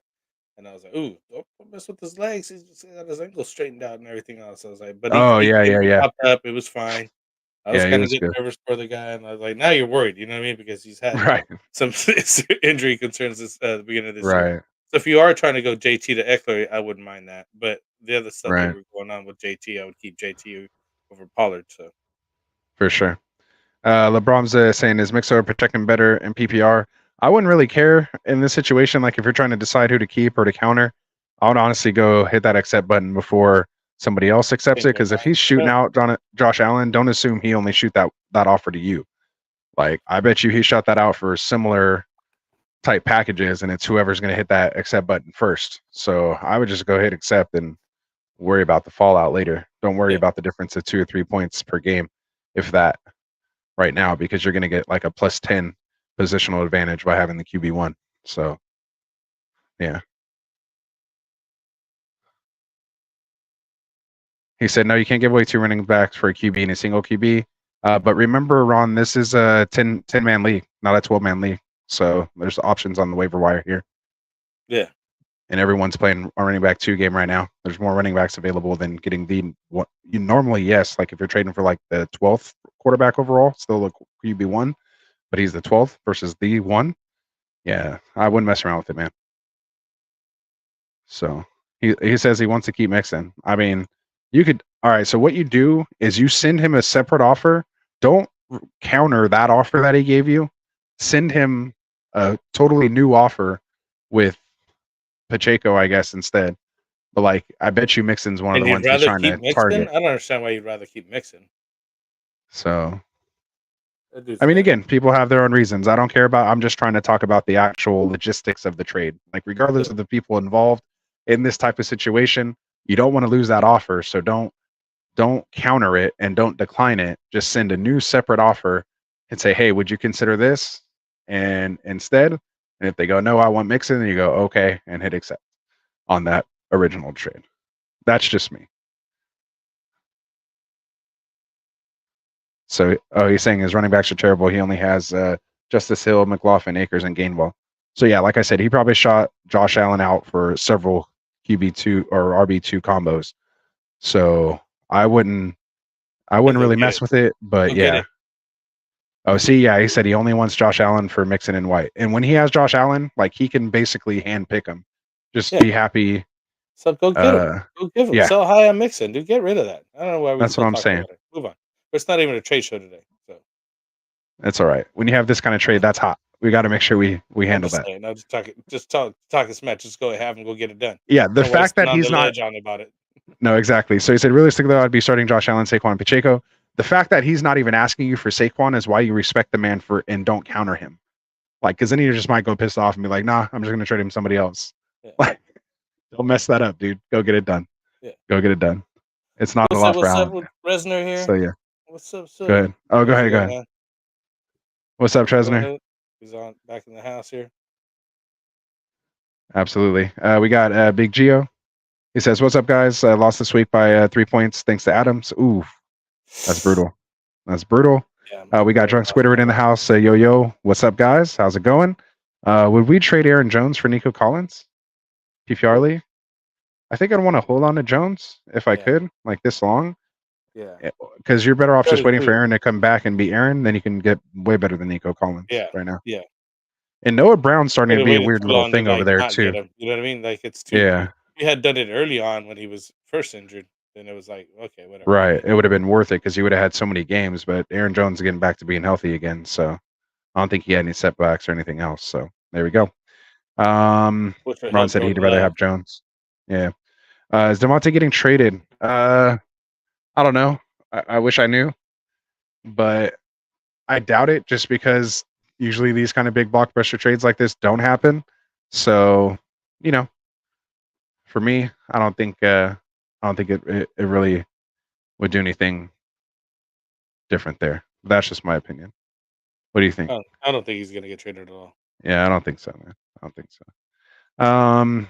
He says, Drunk Squidward is saying he already has Barkley and Eckler and Kamara.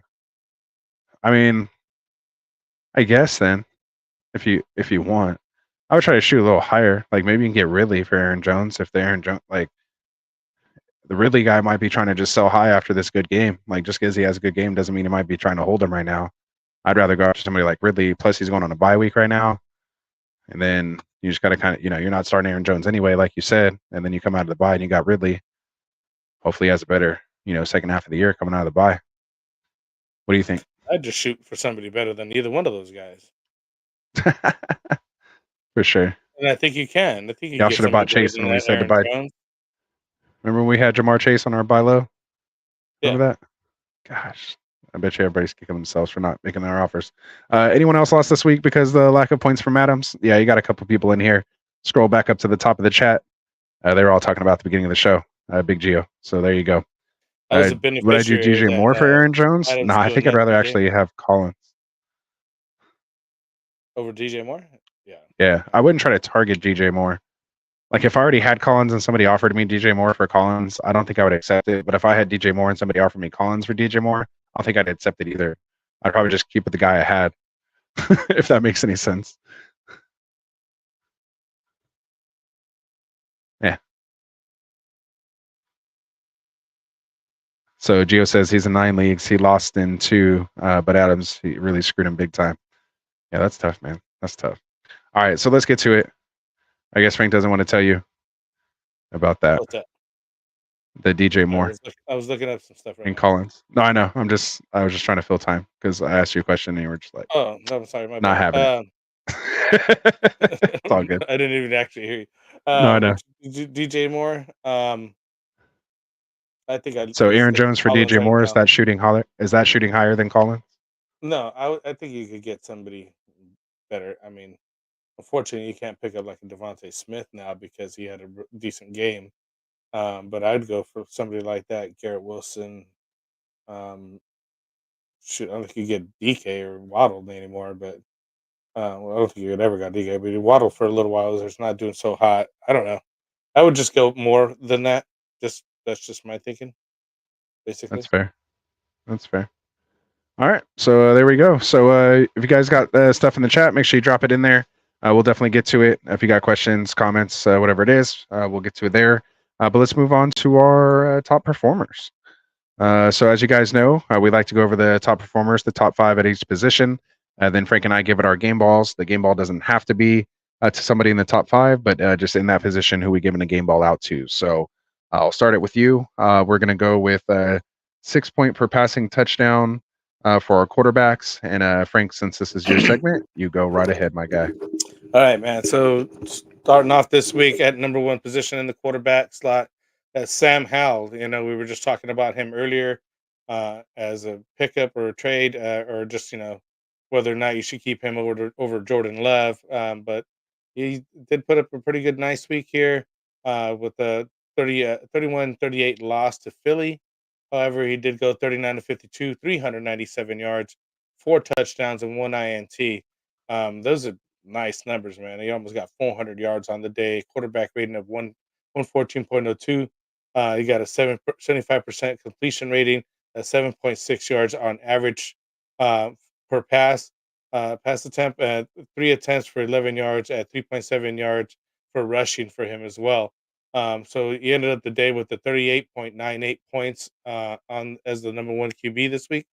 And I think I have him as a backup too. I'm starting to fire this guy up over um, what the heck is it? I can't even think of his name over there with Panthers. But Bryce anyways, Young. yeah, no, not Bryce Young. The other one, no, I couldn't think of his name. Anyways, um, it was it's just not doing as well. So sometimes you got to spark to him, like Anthony said though. He's boom or bust right here, right, for this quarterback. Yeah, So yeah. you got to be careful when you do start him. You think he's going to have a bad game against the Philly, and he doesn't. Then you think that he has an easy game against the Giants, and then he just In falls on his face. Chicago, remember any? Yeah, the Chicago game. So it's Then kind of hit or miss. You're not sure when you're starting them. Um, but hey, if you got him on the bench, you fire him up on the right week. Hopefully, it works out for you. You got Dak Prescott coming in the number 2 spot today. He ended up getting the 43 point win over the 20 points against the Los Angeles Rams. That's the first time they've scored that in the NFL, by the way. Somebody came up with the points on there, Oh yeah. and that's the first time that was the final score in any game, which is kind of weird. I mean, you figured that would have happened a lot more often. Um, you have he went for 25 for 31, 304 yards, 4 touchdowns, 1 INT. And he just had a phenomenal game. He was just in the zone in this game. You could see that everything was coming to him because he was getting pressured early on in the game. He got sacked right in the beginning, and then he just kind of just fell into the groove of the game and just started just dinking and dunking everywhere. Quarterback rating 133.67, 80.6 completion rating, 98.9.8 yards per attempt. He had 4 rushes for 19 yards and 4.8 yard average. Finished the day with 36.06 fantasy points, and he's at the Eagles next week. So that should be a good game. They've always, had good games against the Eagles. I foresee another shootout. I think, even though both teams have pretty good defenses, I think they're just going to be, just firing back and forth. So, which brings us to the number 3 quarterback, which is the other guy that we were just talking about with the Eagles here coming up next week, is Jalen Hurts at the number 3 spot. They ended up winning against the Washington 31-38. Um, he has 29 completions against 38 attempts, 319 yards, 4 touchdowns, and a lost fumble. He had a quarterback rating of 135.75, 76.3% completion rating, 88.4 yards per attempt. 4 attempts for 6 yards. Not much on the ground today at 1.5-yard average, but still ended up at 35.36 points. So I think next week it should be a good game against the Cowboys and the Eagles, throwing up some good numbers for both teams. Hopefully, uh, and hopefully the Cowboys get the win out of that. So let's see what happens. Right, it's going for like first place over there in the NFC East. Um, Will Levis here, another, like the rookie came out of nowhere over there in Tennessee. He ends up with a QB4 for the week, 28-23 versus Atlanta, 19 to 29 in the passing attempts, 238 yards, 4 touchdowns. The quarterback rating 130.46. Nice, right? And then a 65.5 completion percentage, 88.2 yards per attempt. So he's throwing them down the field quite a bit. Seven rushing attempts, 11 yards for 1.6. So not much in the rushing department, but he did end up with 34.6 fantasy points. They're playing the Steelers next week, short week through Thursday night football game. So I don't know if you're hurting that quarterback, and we got 4 teams on the bye this week. Maybe you want to look up Will Levis. I think a lot of people are looking him up as dynasty and so on and so forth. So he's definitely somebody who's going to be be picked up because Kirk Cousins out for the year with that injury, right? So we're going to be looking at him. We got Joe Burrow here, a QB5 here for the week. And again, he was a buy low candidate earlier on in the season. Now it's too late for that. He done lost the window. 17 to 31 at San Francisco there. Um, 28 for 32, 283 yards, 3 touchdowns. Quarterback rating 134.77. It's phenomenal numbers right there. 87.5% completion rating, 8.8 yards per attempt. And he gets six rushing attempts, 43 yards, 7.2-yard average. So he's getting it done on his feet as well. That calf's okay now, guys. We told you. Yeah. More than that calf's fine. okay now. He had to get his 4-game losing streak or whatever out of the way or whatever. I don't know. He seems like he has some down games throughout the year. So It always starts slow. hopefully, yeah. Hopefully this is it. Now you know what he's rolling with. He ends up the week with 33.62 fantasy points as a QB5 for the week. So if you were able to go get him, I'm sure you're reaping the rewards now. We're going to move on to the running backs. No, we got to give out our game ball. So who are you giving a game ball to? My bad. You're on a roll. I got you. That's what I'm here for. I'm going to go with the rookie Will Levis because he came out with 4 touchdowns.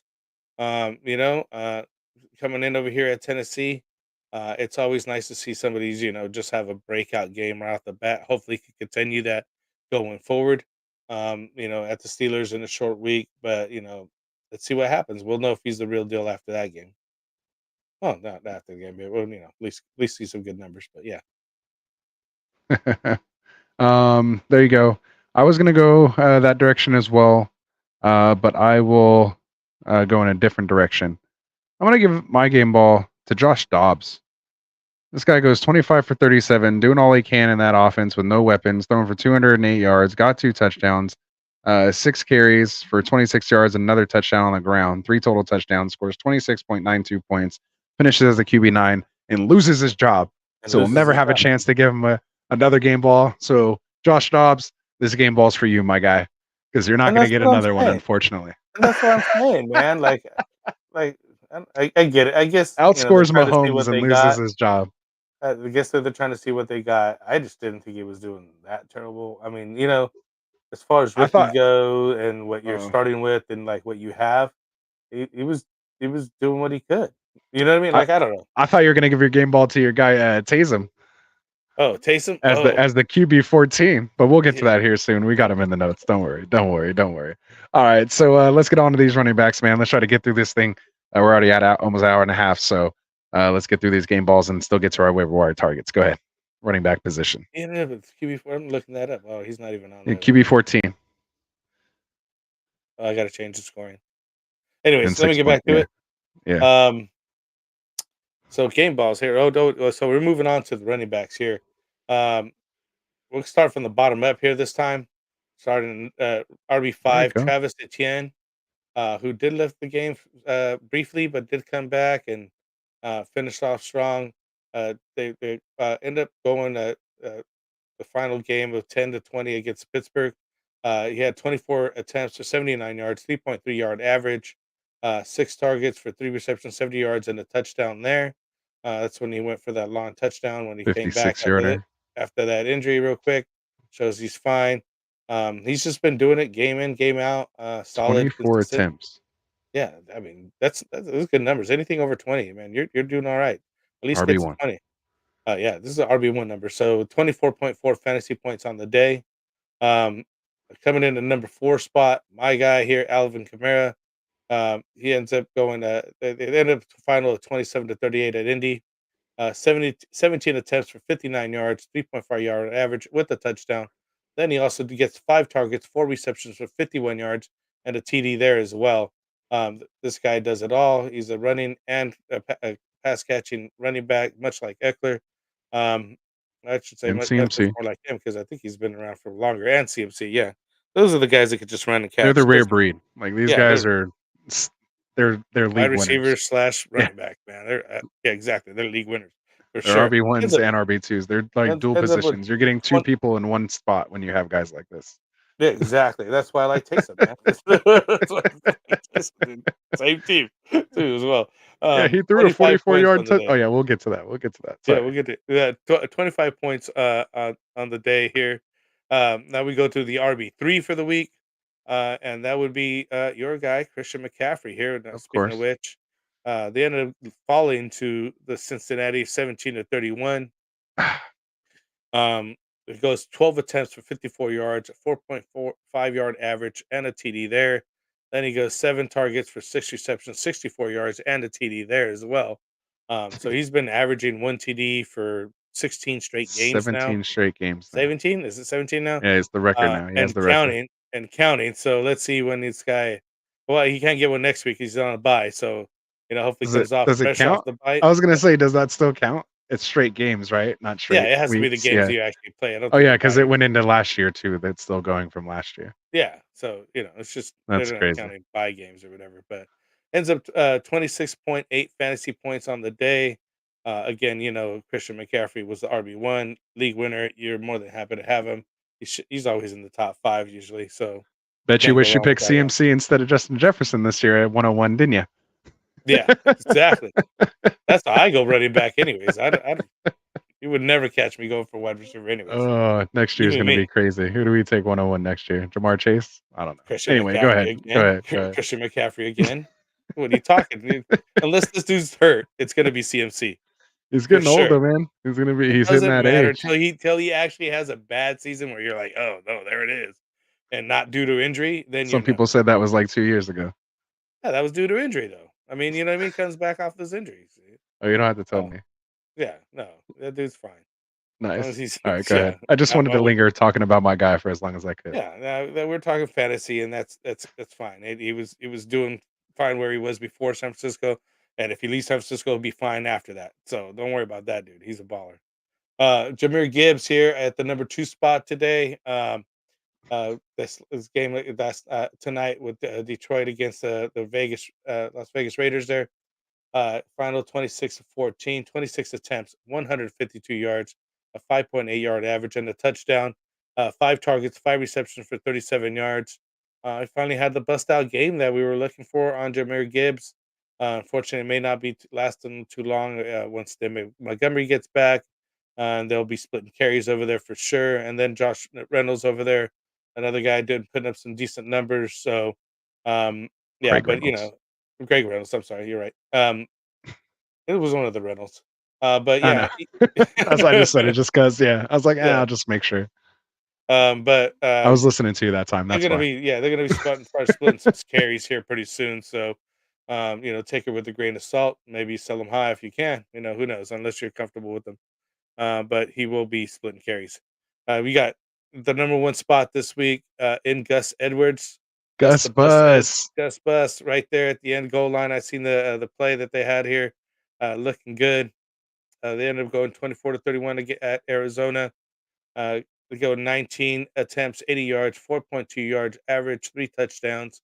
And then you got 2 targets, 2 receptions, 14 yards. Not much of the receiving department, but you get those 3 touchdowns. What do you care, right? He's rushing it in all day long. 28.4 fantasy points on the week for the number 1 spot here. Doing very well. What do you think? It's going to continue For Gus Gus? Edwards, that could have easily been Lamar Jackson, just depending on what they want to do that week. Like that's the problem. Is he had a good week this week, but I mean, you're just happy if you had to start him because you weren't excited. So I mean, maybe kind of excited starting him going up against Arizona, but I mean, that's what the potential is. I mean, this is why I wanted J.K. Dobbins. I mean, that's all I got to say. I had too much J.K. Dobbins, so Yeah. Seeing Gus Edwards here at RB1 makes me upset.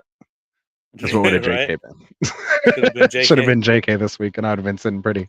But he So- said JK for the season. Yeah, exactly. So that's my thought. That's my 2 cents on it.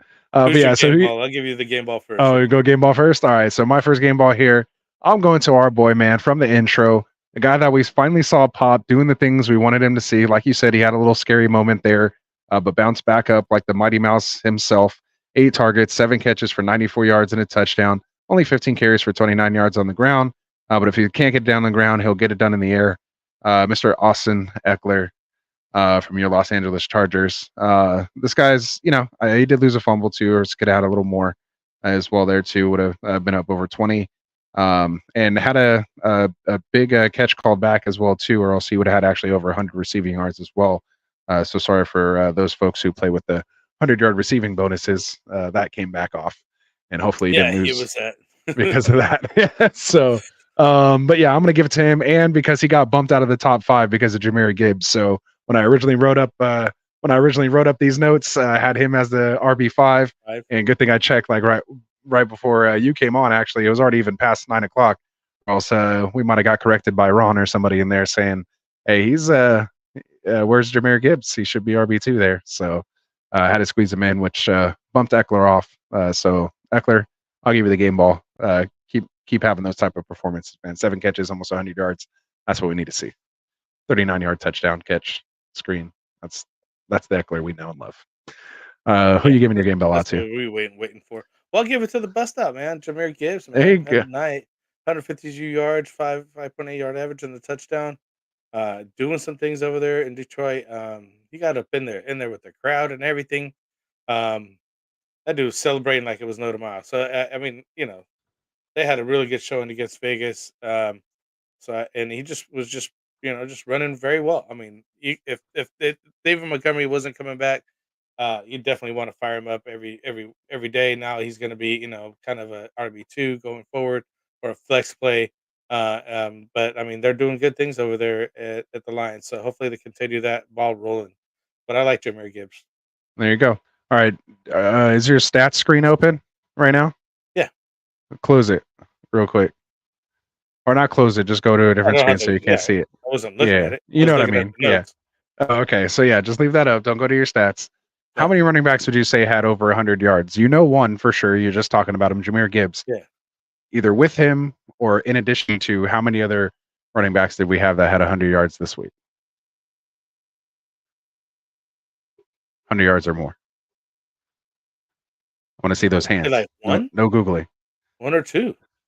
Because a lot of these guys were catching balls and everything else. I mean, I know that Kamara and Eckler that we just mentioned. Eckler didn't miss. He missed it because of that thing. And shoot, like 2 more. All right. Yeah, you're right. So 3 total running backs. Can you name the other 2 running backs that had 100 yards? Oh, no, you make it difficult here. Have a little fun. We'll have a little fun. Because I knew there wasn't that many. Yeah, it's interesting. The new NFL. It's not Kamara. No, Jacobs didn't get. We talked about one guy earlier, and I actually did mention that he had 100 yards. And one guy we mentioned, but we didn't say his stats or yardage, so it might be a little harder. And both of them, you're going to be like, "Oh, You got me. You got me. Well, that's what we expected. You All got right. me. So You got Saquon Barkley, 128 yards, Okay. and the King, Derrick Henry, 101 Oh yards. yeah, we mentioned him earlier. Yeah, that's like one we mentioned his stats. Yeah. And then the other one we didn't, but we did mention him. So there you go. We like to have a little fun every once in a while. Hope you like that. That is crazy though, man. And those guys are 12 and 13 this week with 100 yards. Yeah. That's PPR, good. man. That Yeah. half PPR, I'm telling you, Yeah.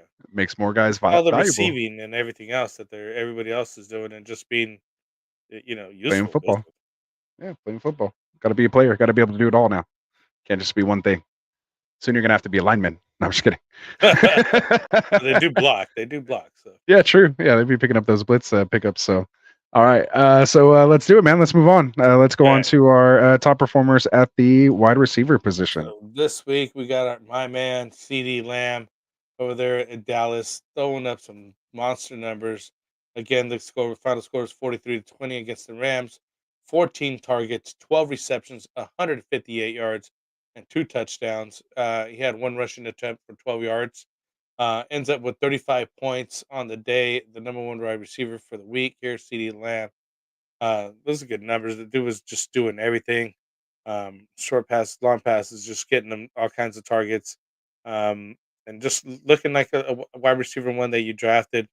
And Dallas is rolling again. So, hey, you want to keep firing him up again. I think it's going to be fine against Philly next week. I feel that it's going to be a shootout. So we're going to see some good numbers again next week. Keep firing him up. Um, and we got a sighting from DeAndre Hopkins, huh? He ends up Hey, he ends up having a decent game here. on my Uh, bench.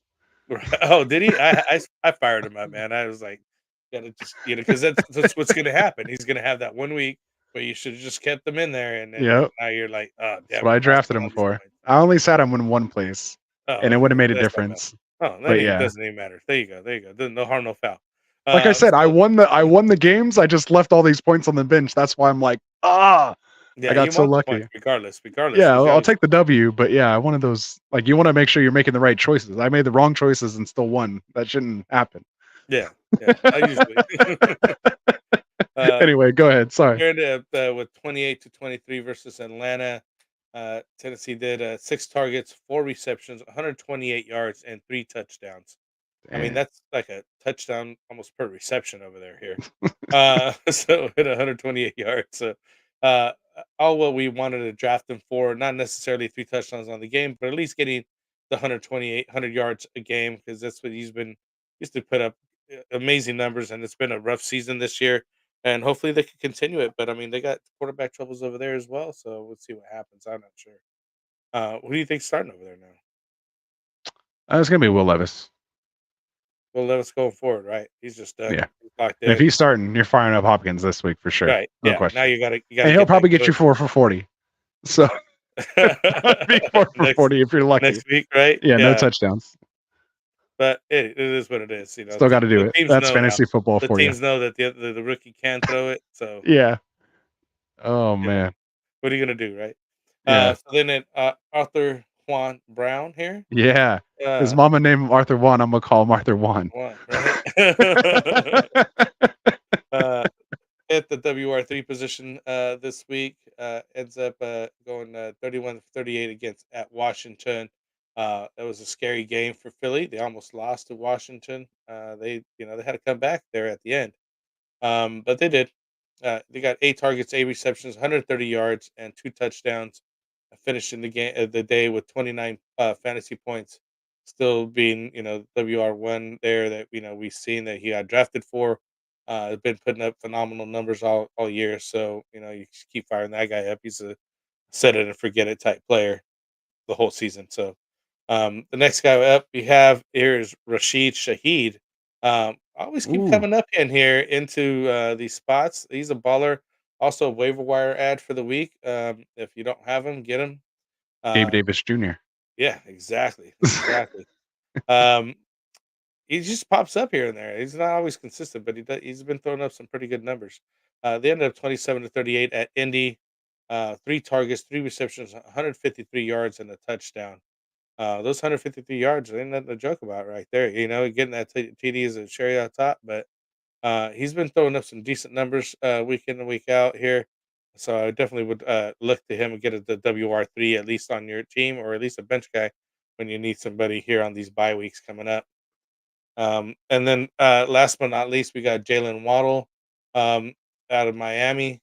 He ends up going. They go 31-17 versus New England. New England was putting some numbers on them, but they had to get that win out of there. So, 12 targets, 7 receptions, 121 yards, and a touchdown. Getting back to form over here, Waddle, because he's been kind of in the shadow of Hill this last few 4 or 5 weeks really. So Yeah, good to see because him in it the was top on like a five. pace for 2,300 yards. Yeah, it was kind of ridiculous for a while there. So, and the Waddle's decent. I mean, and you almost feel like that he would have been getting fed a little I've been bit telling you more, to buy but him for weeks. yeah, but Tyreek's a beast. So, what are you gonna do? Yeah, Start guarding Waddle. Tyreek so Yeah, we've Waddle can been eat. saying we'll buy low on Waddle if you can. But I think that window's closed now as well. Um, but yeah, these are the guys for the week. I'm gonna give my game ball. I'm gonna move right on to that to CD Lamb, my guy, for There you the go. 12 receptions, 150 yards, and 2 touchdowns. I mean, this is what you wanted out of CD. These are the games that you want to see him take over. He really looks like a WR1 now. I know that he was last year. He seemed like was trying to get into that role. This year, he's solidified there in that type of position and worth your where you're drafted him at. So you're happy with the draft capital you're getting out of this guy. Hmm. So yeah, mine's go to CD. There you go. And just because you mentioned Tyreek Hill, did finish as the wide receiver 6, right behind Waddle, My man. with 13 targets, 8 catches for 112 and a touchdown. Only 112, because you know Waddle beat him 21.6 to 21.2, so he got him by those extra couple Point four. couple That's point yards there. four. So, but yeah, these guys are just they're top 5 and 6 wide receivers like each week. Like Beasting. they're able Beast. to do that. Yeah, it's crazy.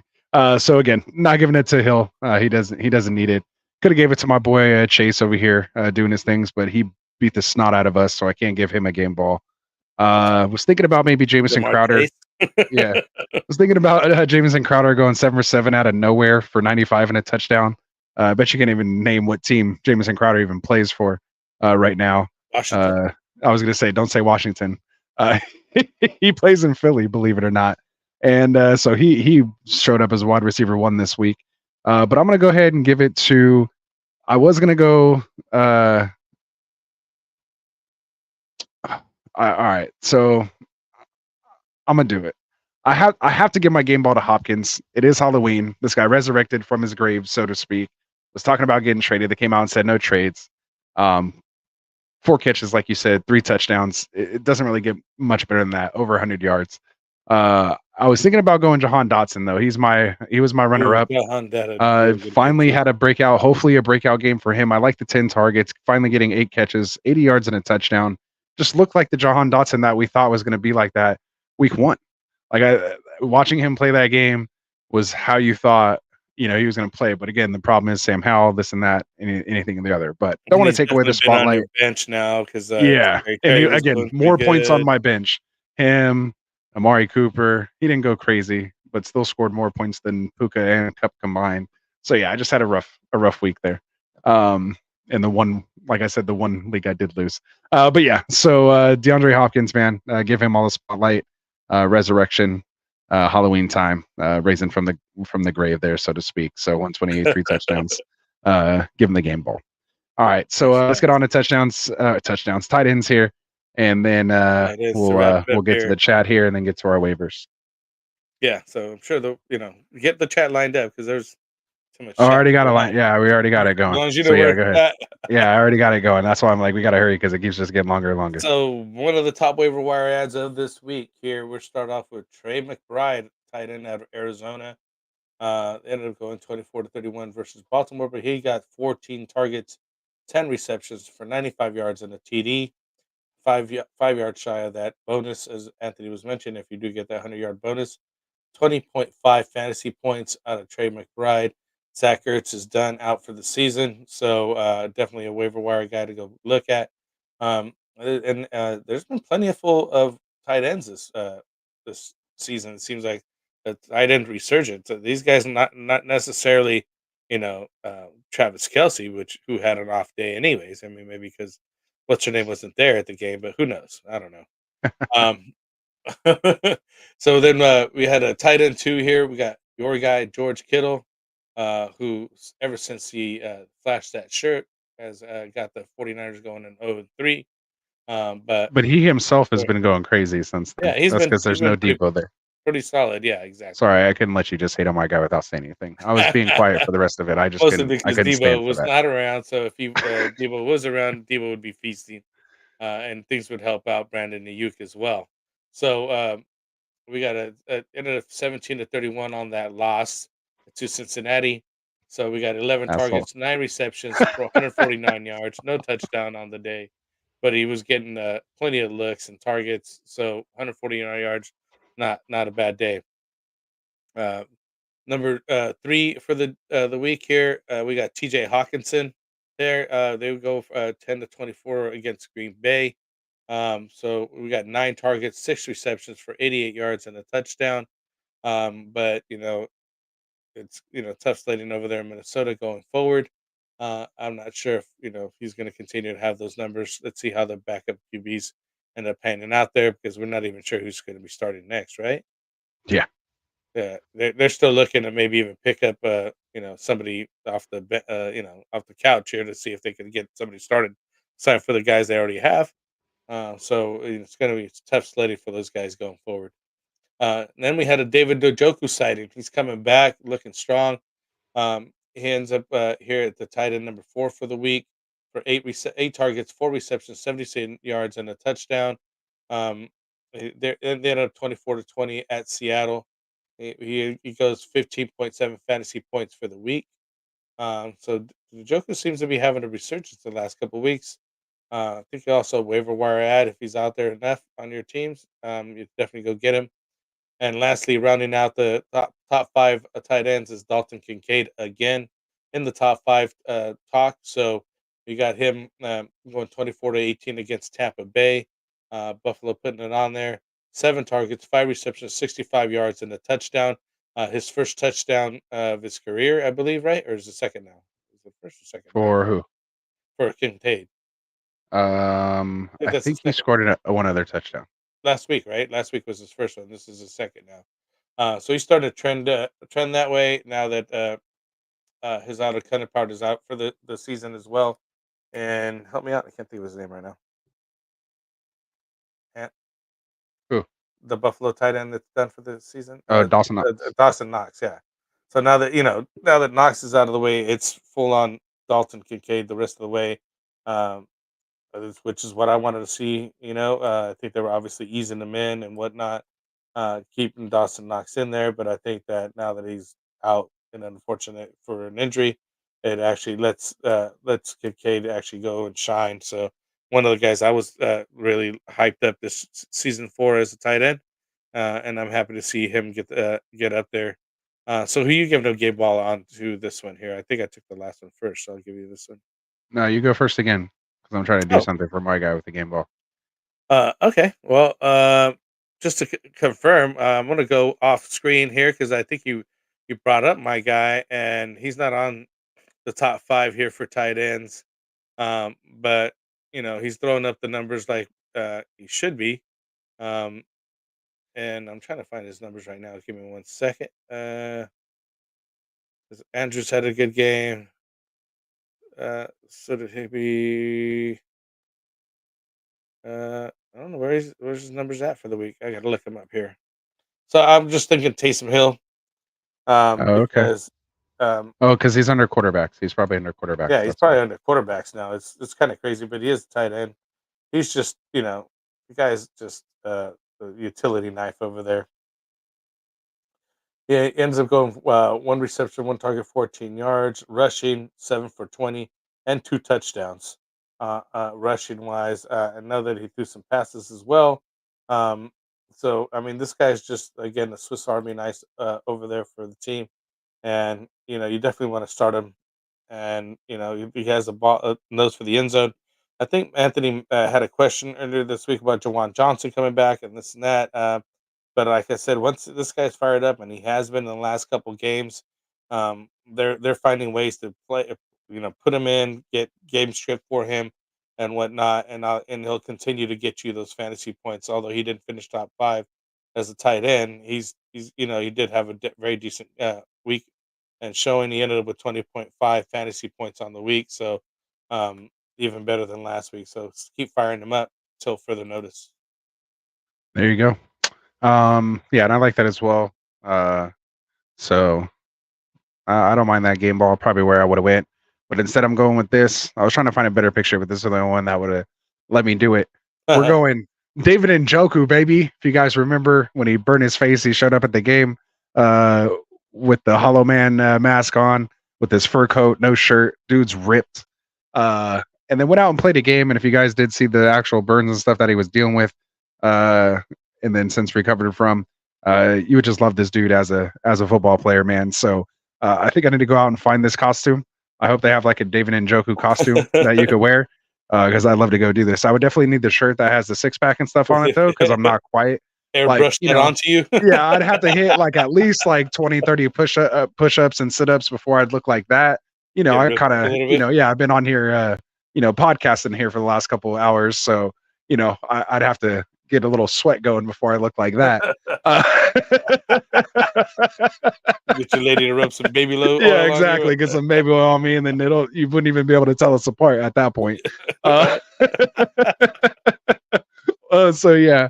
But yeah, man. So David Njoku, man, I'll give it to him.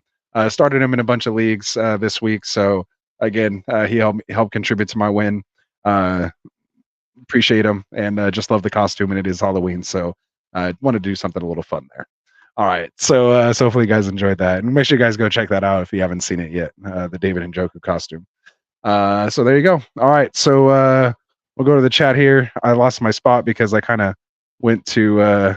I was trying to find that picture there. So let me go back to it here. I know where it was. It was Shane Jacobus. So he said, would you trade Puka for Mixon? You trading Puka for Mixon? At this point, I would. I wouldn't mind. I mean, if you needed a running back, I for sure would, as long as you were still good with good at wide receiver. Yeah, I'd be comfortable with that for sure. Yeah, Ron said he would, but don't go by him. So I kind of agreed with you there. We have Tresner saying he traded Allen and Smith for Allen and Smith. Thoughts? He also has $100 fam. What does he do with it? Like Ron said, it seems pretty even. So let us know. Everyone's kind of saying Allen and Smith for Allen and Smith.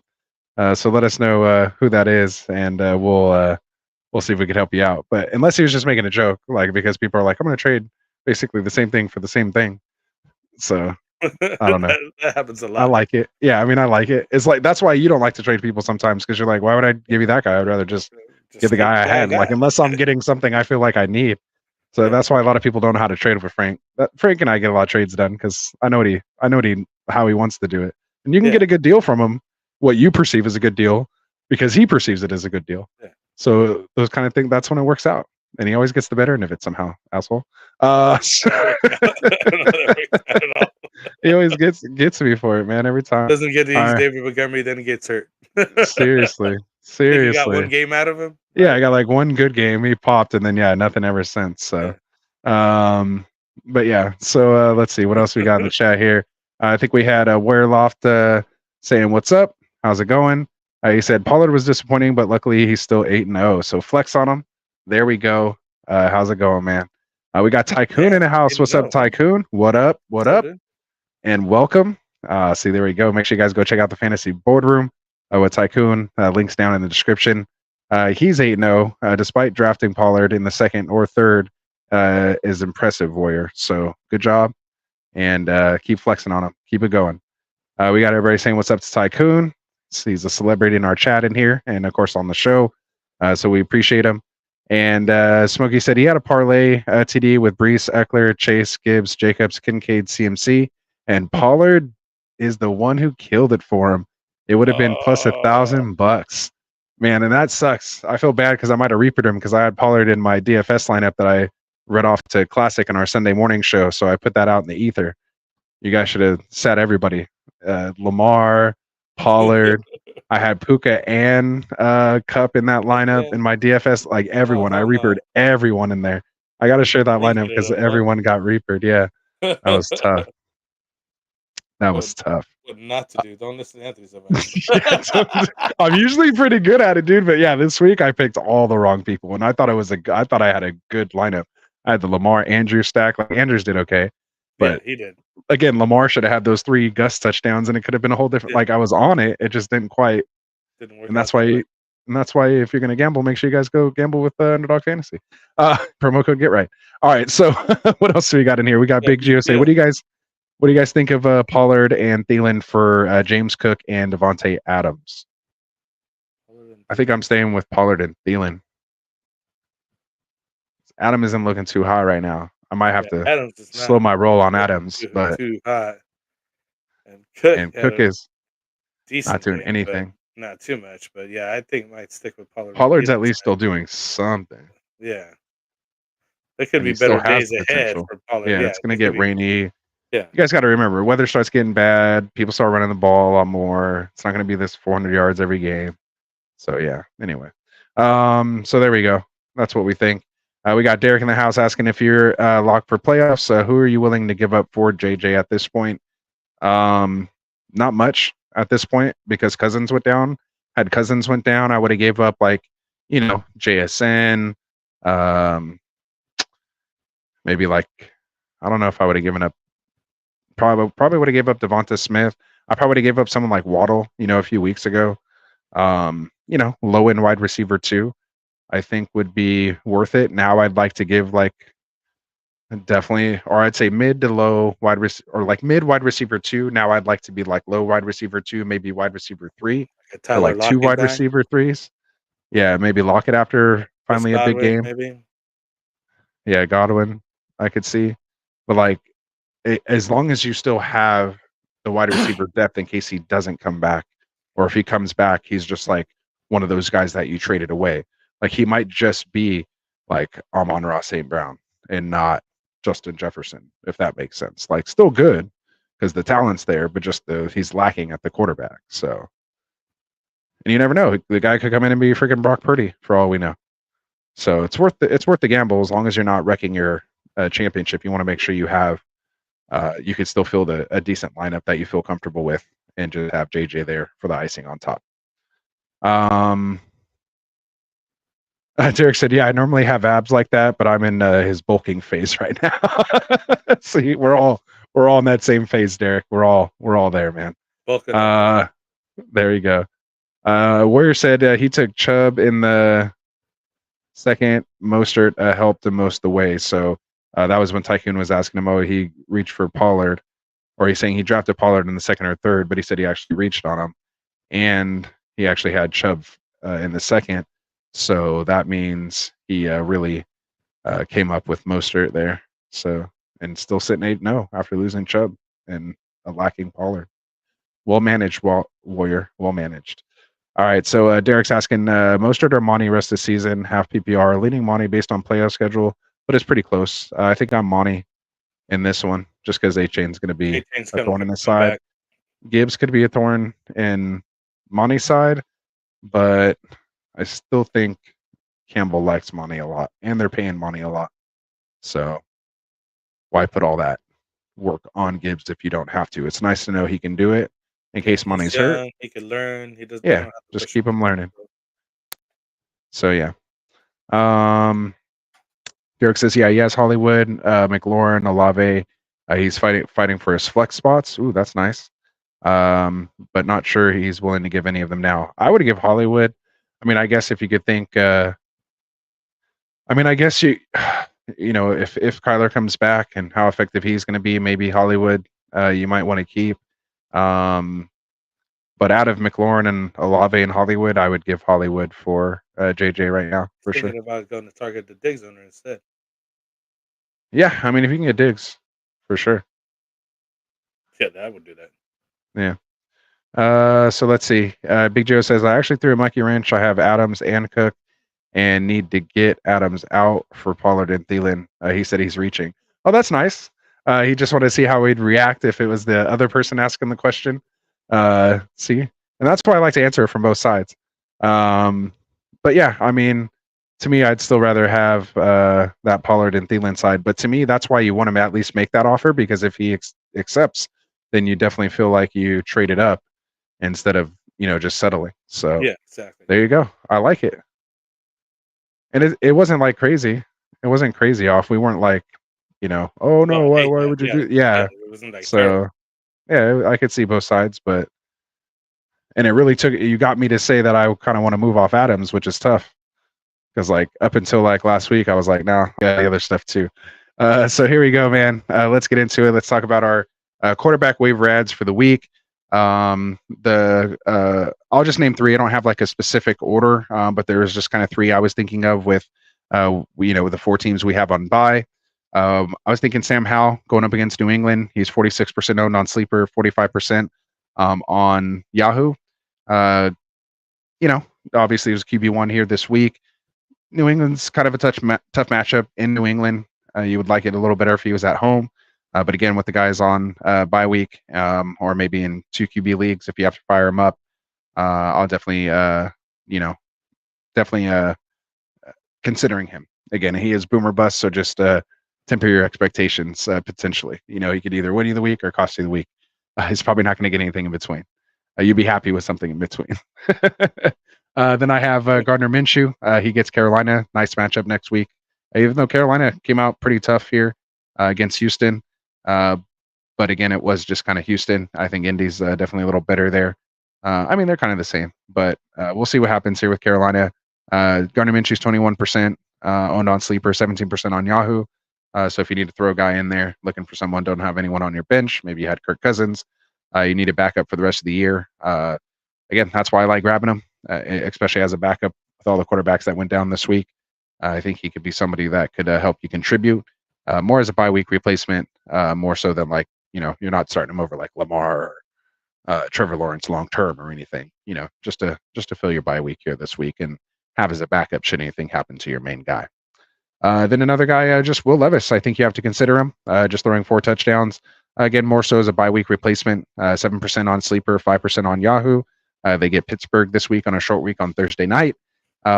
Most likely Tannehill's not going to be playing. So for me, if you need to throw a dart throw out there, or this is more so like one of your, 2 QB or super flex leagues. If you did have Cousins go down, in those leagues, there are no quarterbacks available on the wire. So when something like this happens, if somebody didn't grab him last week, maybe you have a chance. Obviously, only 7% owned on Sleeper, 5% on Yahoo. He's going to be available. So maybe you put in some waiver claims here if you really need that guy, or you need that quarterback. And as far as a fab in a super flex league, I'd probably be willing to spend like $20 on him if I really needed a quarterback. Like if I had Cousins go down, just to see what you could get. It's better than not having any quarterback. Maybe you had Rodgers, and Cousins, and then you lost Cousins, or you lost Rodgers right away, and then now you just lost Cousins. So, you might be in those kind of situations. I'd be willing to spend, about 20, maybe even $25 if you still have that left. So, so those are the 3 I had just off the top of my head that I thought I'd mention. Do you have any you want to add to that? I would add Daniel Jones, Danny Dimes coming back here, 36% rostered. If you desperate need to get a start against because these bye weeks and whatnot that are happening to these other guys, maybe a shot to take that guy on, or Derek Carr, who I actually been starting starting here in a couple leagues because of other guys being injured. He'll get you about 18 to 20 points max. He's not too much. He has some easy matchups in Chicago, Minnesota, then a bye coming up. So that's a couple guys that I would be looking at. Another still low ownership percentage in Bryce Young. Another guy that still 12% rostered. He's got Indy, Chicago, then Dallas. So 2 decent games coming up. And again, we got some people on a bye this week, so maybe somebody, or you had a quarterback go down. So maybe these are the options that are available to you. So that's who I'd be looking at. There you go. Any interest in Taylor Heineke? If it comes out Ritter's not playing, and what about Clayton Tune? Are you touching Clayton Tune with Arizona at all? Getting his first start? Clayton Tune's again 2 QB or deeper leagues and things like that. He'll have to get swooped up because he is going to be a starting quarterback, and at one point it seemed like he was going to be the guy to get the job. Then it went Dobbs, right?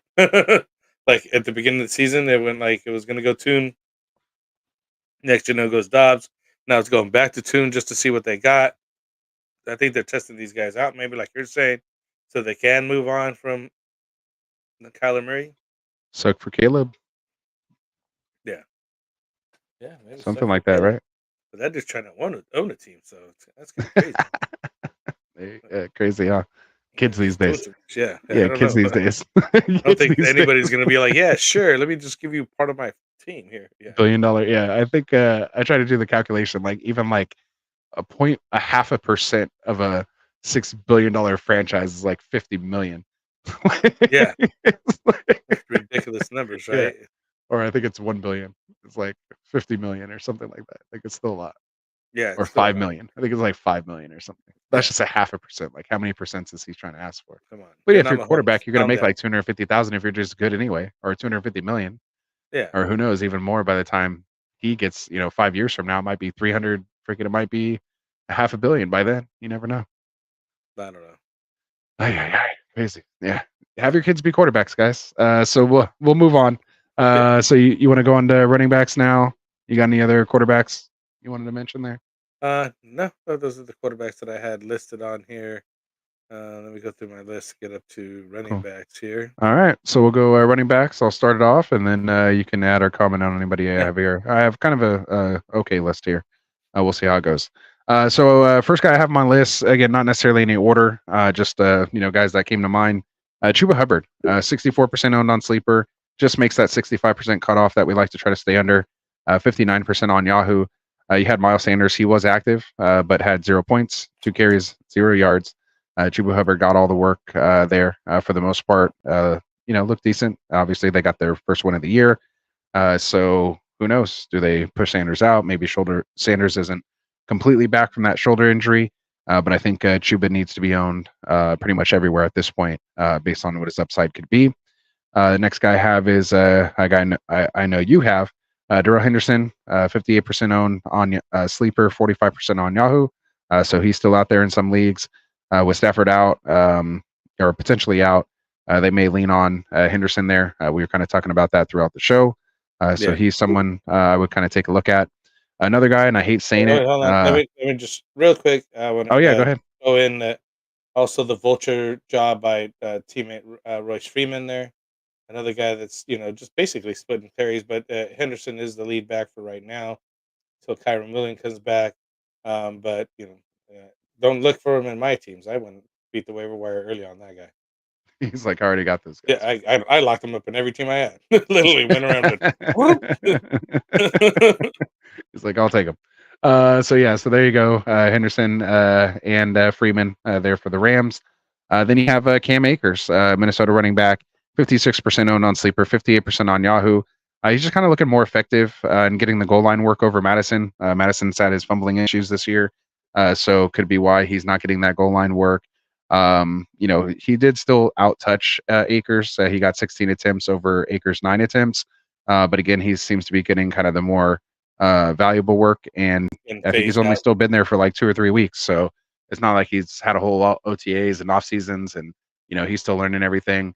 And I don't know if he was the one who was in. I have to go back and watch the actual play when Kirk Cousins got hurt. But did Akers maybe blow the assignment there or something? Maybe you got to check all that out first before you try to invest in him. But he could be slowly taking over this backfield here. Obviously, they did trade for him in the middle of the season, so they obviously weren't completely happy with their running back room there from top to bottom. So he is going to fit in there somewhere and getting at least the opportunity to see what he has.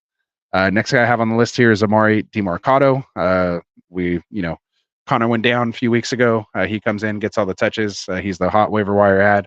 Everybody starts him. He gets like 0 touches. They end up playing Damian Williams and Keanu Ingram, who was just coming back off neck injury. And then so everybody drops him. And then that very next week, this last Sunday, he goes out there, gets 20 carries, puts up the points. I don't think he got a touchdown or anything, but when you're getting 20 carries, you need to be owned in fantasy, especially right now with the way the running back position is going. So he's 45% owned on Sleeper, 36% on Yahoo. Maybe don't go crazy again, but hopefully if he is still out there for you, he's worth picking up and maybe stashing now. Again, they could just be taking a look at what their younger pieces are. Maybe they, I don't think they could ship off Connor because Connor's still on IR. But maybe they end up moving, away from him and want to see what DeMarcado has even when Connor gets back. It's just something you have to consider as a Connor owner. So if you are the Connor owner, hopefully you're still the DeMarcado owner as well. We have Leonard Fournette here. We all know Ron is not touching Lenny, but he is 10% owned on Sleeper, 4% on Yahoo, and he just signs with Buffalo like we talked about. James Cook really hasn't been doing anything. Latavius Murray has been getting the goal line work there. He hasn't really been converting anything. We all know Damian Harris got hurt. So maybe it's just, more having depth. But remember, it's, bad weather up there. They could be just looking for someone running back to I'm just be able where to he carry finally it gets for him. healthy and working by the playoff times or whatever. That'd be the worst case scenario. We all know it's playoff Lenny, so maybe he could come in and be a league winner for you. He did have 1,200 all-purpose yards last year. I think like 6 touchdowns, something like that. Good amount of carries, so he's still been effective. But obviously, seemed like he may have lost a step. But we'll see what happens. Again, at this point, sometimes you just got to take a chance on guys. I'm not wasting like a number 1 waiver claim or probably a claim at all. But if you can pick him up as a free agent and you have a spot, an open spot, or someone you're just not feeling at the moment, then maybe you take a chance on Fournette. So I did, like I said, in a few leagues where I didn't have to spend any fab. So there we go. And the last guy I had on my list here is Zach Charbonnet. We had Walker dealing with the calf issue. He's 49% owned on Sleeper, 42% on Yahoo. So I just think he needs to be owned. Should anything happen to Walker, he's going to come in and get a lot of work. Got some good work this last week as well. I don't want to call it like a split or anything like that. I think this is still Walker's backfield, but Charbonnet should not be sitting out on your waiver wire. So if you have a spot, you need some running back depth, that's definitely a guy I would have on my roster. So that rounds out my running backs. Anyone else you want to add on to here, Frank? I still think you got to handcuff Tajay Spears over there at Tennessee, and a little bit deeper stash for Rico Dowdle there at Dallas. He's getting a little bit more touches slowly but surely because it's not just really happening over there with Pollard. So I would still be looking at Rico to maybe help him out, or who knows. Again, if Pollard does get injured, then it's definitely Rico's shot. So he's a handcuff right now. Just somebody I'm just looking at. Nice. Everybody else is pretty much the same on my list, though. That you have. That works. So we'll move on here. We'll go to our wide receiver waiver adds for the week. So again, no specific order here, but just guys that came top of mind that are under that 65% percentage ownership. First guy I have here, he was top 5 tonight in our top performers.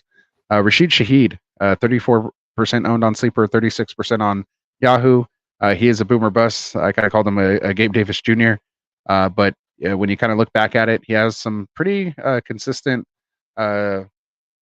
scoring, so to speak. I mean, at least when he does pop, he's getting you those double digits, 16, 17, and then most recently 22 on this 153 game. But I mean, the games he doesn't hit, he's still getting you 8, 6, 4, 3, 5. Devontae Adams is giving you worse. So, I'm just saying, it's the truth. So, he could be worth, again, I'm probably maybe spending, anywhere from $3 to $6 maybe max. If that on Shaheed, you might even be able to get him with a $0 or $1 bid, if he is out there. But yeah, anybody that could pop for 150 and a touchdown, he's worth at least a roster spot. Maybe you're not rushing to start him, but someone to consider. Next, I have Demario Douglas, New England wide receiver. He's 6% owned on Sleeper, 3% on Yahoo. Maybe for the deeper leagues, but he could be someone that we might be hearing here as we go along. We have Kendrick Bourne out for the season with that ACL. Devontae Parker, who just came back, left with a concussion, so he's going to be out. Then you have Juju Smith-Schuster. He did score a touchdown, but it doesn't seem like they're really feeling him so much over there in New England. But we'll see. Coming back from his concussion after being out for a good while, so you never know what may happen there. So Demario Douglas might be a name we'll be talking about here in the future. Probably not spending more than like maybe $3-4 on him, if that. Definitely not worth like a waiver claim. But if he clears waivers and you're able to pick him up as a free agent, just kind of manage your bench there a little bit. Maybe not with 4 guys on a bye, but if you can manage getting him, could be someone to keep your eyes out for. What do you think about Douglas? I'd like I to get think your he's a thoughts on that shot. before we I move think on. he's a guy to definitely take a shot on. Because he ended up getting 77% of the snap share, leading 24.1% of the target share here this last weekend. So definitely something to keep an eye on. And if those deeper leagues or those leagues that you need to actually pick somebody up, and you got to get a guy on your team. He did against Buffalo. He ended up going 4 for 6, 54 yards. And then this last game did not fare as well. 5 targets, 7 receptions, 25 yards. Um, and he did one rush on both of them. He got 20 yards last week, 4 yards this week. But like you said, having this guy go down, so you always got to look for those injuries and see who's going to be the next man up. So definitely worth a shot. And New England's been looking better as of late as well. So who knows? Maybe a Yeah. late season resurgence. Yeah, just someone to get you through bye weeks or something like that. So someone to keep your eye on, put on your watch list, or get him as your last bench spot. Another guy I have here who finally popped this week, 54% owned on Sleeper, 51% on Yahoo. That's going to be Jahan Dotson. Could this be the start of a breakout? Possibly. Maybe is this just finally a sell high opportunity for him? Maybe now that he finally popped, you can maybe get something for him if you need to. But he finally had over 100 yards, 108 yards, and a touchdown this week. But like I said earlier, getting those 10 targets, 8 catches, those 10 targets are what you like to see. This man was out here. There was video of him holding PAT snaps, and I was like, what's going on here? Started kind of losing my faith in him, and that's why I had him on the bench. Like, this guy should be out here practicing running routes and catching and stuff. Like, if you're messing around, you're like the target leader or like wide receiver 3 in the whole league, on pace for 2,300 yards, like Tyreek Hill. Like, if Tyreek Hill was messing with this long snapper before practice and holding kicks, or working with the special teams coach on how to hold a snap or something like that, then I'm not making that a big deal. But when it's Jahan Dotson and they had like Antonio Gibson, talking about, oh, he's going to be our punt returner and stuff like this, like trying to figure out ways to put him on special teams. Like, that just scared me a little bit there. So I don't know if you guys did see that video or not. Go check it out on Twitter. I'm sure you could Google it, YouTube or something somewhere. But yeah, that kind of freaked me out. I wish I would have seen that. I would have had a lot more faith in John Dotson, but obviously he's sitting there again at 54% owned on Sleeper, 51 on Yahoo. So again, someone I like to have on my bench. I prefer him to be in my lineup when he's putting up 100 and a touchdown, but I'll take him on the bench at least for now. Yeah, another guy. And Anthony just wants to refer to, those targets that you were mentioning, because targets equals touches, touches equals touchdowns. That's the saying, man. There we go. I was just remembering when you were doing it. I was like, what and was touchdowns equals points. I know that's what it was. And touchdowns equals points at the end of that. So there you go. Yeah. Good stuff. So next guy I have here, Khalil Shakir, Buffalo wide receiver, 4% in on Sleeper, 1% on Yahoo. So he's out there in pretty much every league, unless you're part of that 1% that has him. With Knox out, you saw the uptick in his usage, 6 catches, 6 targets. I swear to God, it felt like he had like 18 catches. Like, every time you were just seeing the ball go in the air, it seemed like it was going to Shakir. Again, 92 yards, no touchdown. And, just more importantly, he's attached to Josh Allen. So if you're going to take a flyer on somebody, that's why we take a flyer on guys like Rashee Rice, Gabe Davis, and now Khalil Shakir and Don Kincaid. Like, they're attached to these great quarterbacks. So get a piece of them if you can. So I did the same thing. I saw Gerald Everett was out. I had him in a league, just swapped in Parham, boom, caught the touchdown. I was like, let's go. That's how it's done right there.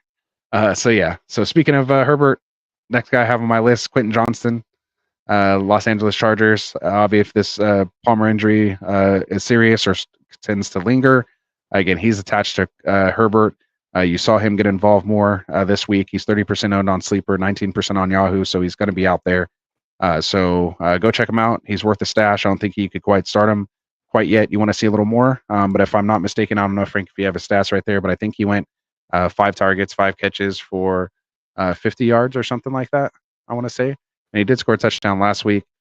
So they are trying to involve him, of course, with the Mike Williams entry. They just have to realize he's not Mike Williams and let him run the routes that he's good at and figure out how to work him into the offense. And I think they could have a nice weapon there. So Yeah, he went 5 receptions, 6 targets, 50 yards.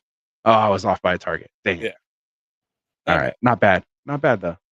Every once in a while. I don't know why I don't remember other stuff, but I can remember weird stuff like that, like what Quentin Johnston did. So there we go. With all the stats I have on the show sheet, that was like the ones that I didn't have. But at least it's because I knew it. I didn't need to put it on there. All right. So I got Noah Brown, Houston wide receiver, only 2% on sleeper. No one owns him in Yahoo. So just someone to keep an eye on. Not someone maybe I'm wasting a claim on or anything like that. But seems like he's building some good rapport with Stroud here. Looks like teams are starting to play that too high cover like they do against Mahomes and Josh Allen, like just daring you to run on them. So, they're just taking away Collins. They're taking away Tank Dell. That's what those guys excel at, getting down the field. And obviously they tried to just stack the box, put pressure on CJ Stroud, but he started to shred him, throw for over 300 yards. So defense coordinators, they got tape on him now. They're adjusting. So, Brown seems to be working those underneath routes and things like that. So he could be a little sleeper here if you need a bye-week replacement or want to try to build out some depth and see what happens. Maybe go check out Noah Brown. Nice. I like those. And that's what I got. So I pulled up Jaden Reed over there at Green Bay, only about 17% rostered. Had about his best game here of the season so far. Season high 79.4% snap share. With the Packers using like 11 personnel. So week 7 and 8, basically same numbers, 8.1 to 8.3. Last week he had 4 targets, 6 receptions, 4 receptions, 6 targets, 80 yards. Just needs to get the touchdown. Last week he did get the touchdown on 3 for 4, 21 and the touchdown there. So he seems to be the guy that's kind of working out ahead of like kind of Dobbs and then Watson being out here and there, kind of injured, not so much. Something's going on over there, but Reed seems to be a little bit more consistent than both of those. Almost seems like. So another guy that I'd like to see, and I might pick up, just kind of stash on my bench for depth and or bye week replacement here. Another guy is Josh Reynolds, 40% rostered. Reynolds had about 66% route runs and 11.3% of the target share. 21.3 air yards per share against per fantasy points data. In last 3 weeks, he's had 13.6, 5 points, and then 4.3 last week against Buffalo's a tough game, but last night had a pretty decent game here against Vegas. So another guy you want to keep an eye out, and I just kind of keep plugging and playing as a bye week replacement or flex play, depending on what you need. There you go. All right. So that wraps up our waiver wire wide receivers that you could be looking to target, whether it's on the waiver or maybe free agency, or if you're in deeper leagues. Hopefully some of those other options helped you out. So we'll move on here to tight ends. I actually have a couple this week. Trey McBride. Obviously, it sucks kind of with, we like the rapport that Dobbs had, but if they're starting Tune, who knows what happens. But typically they end up kind of targeting their tight end.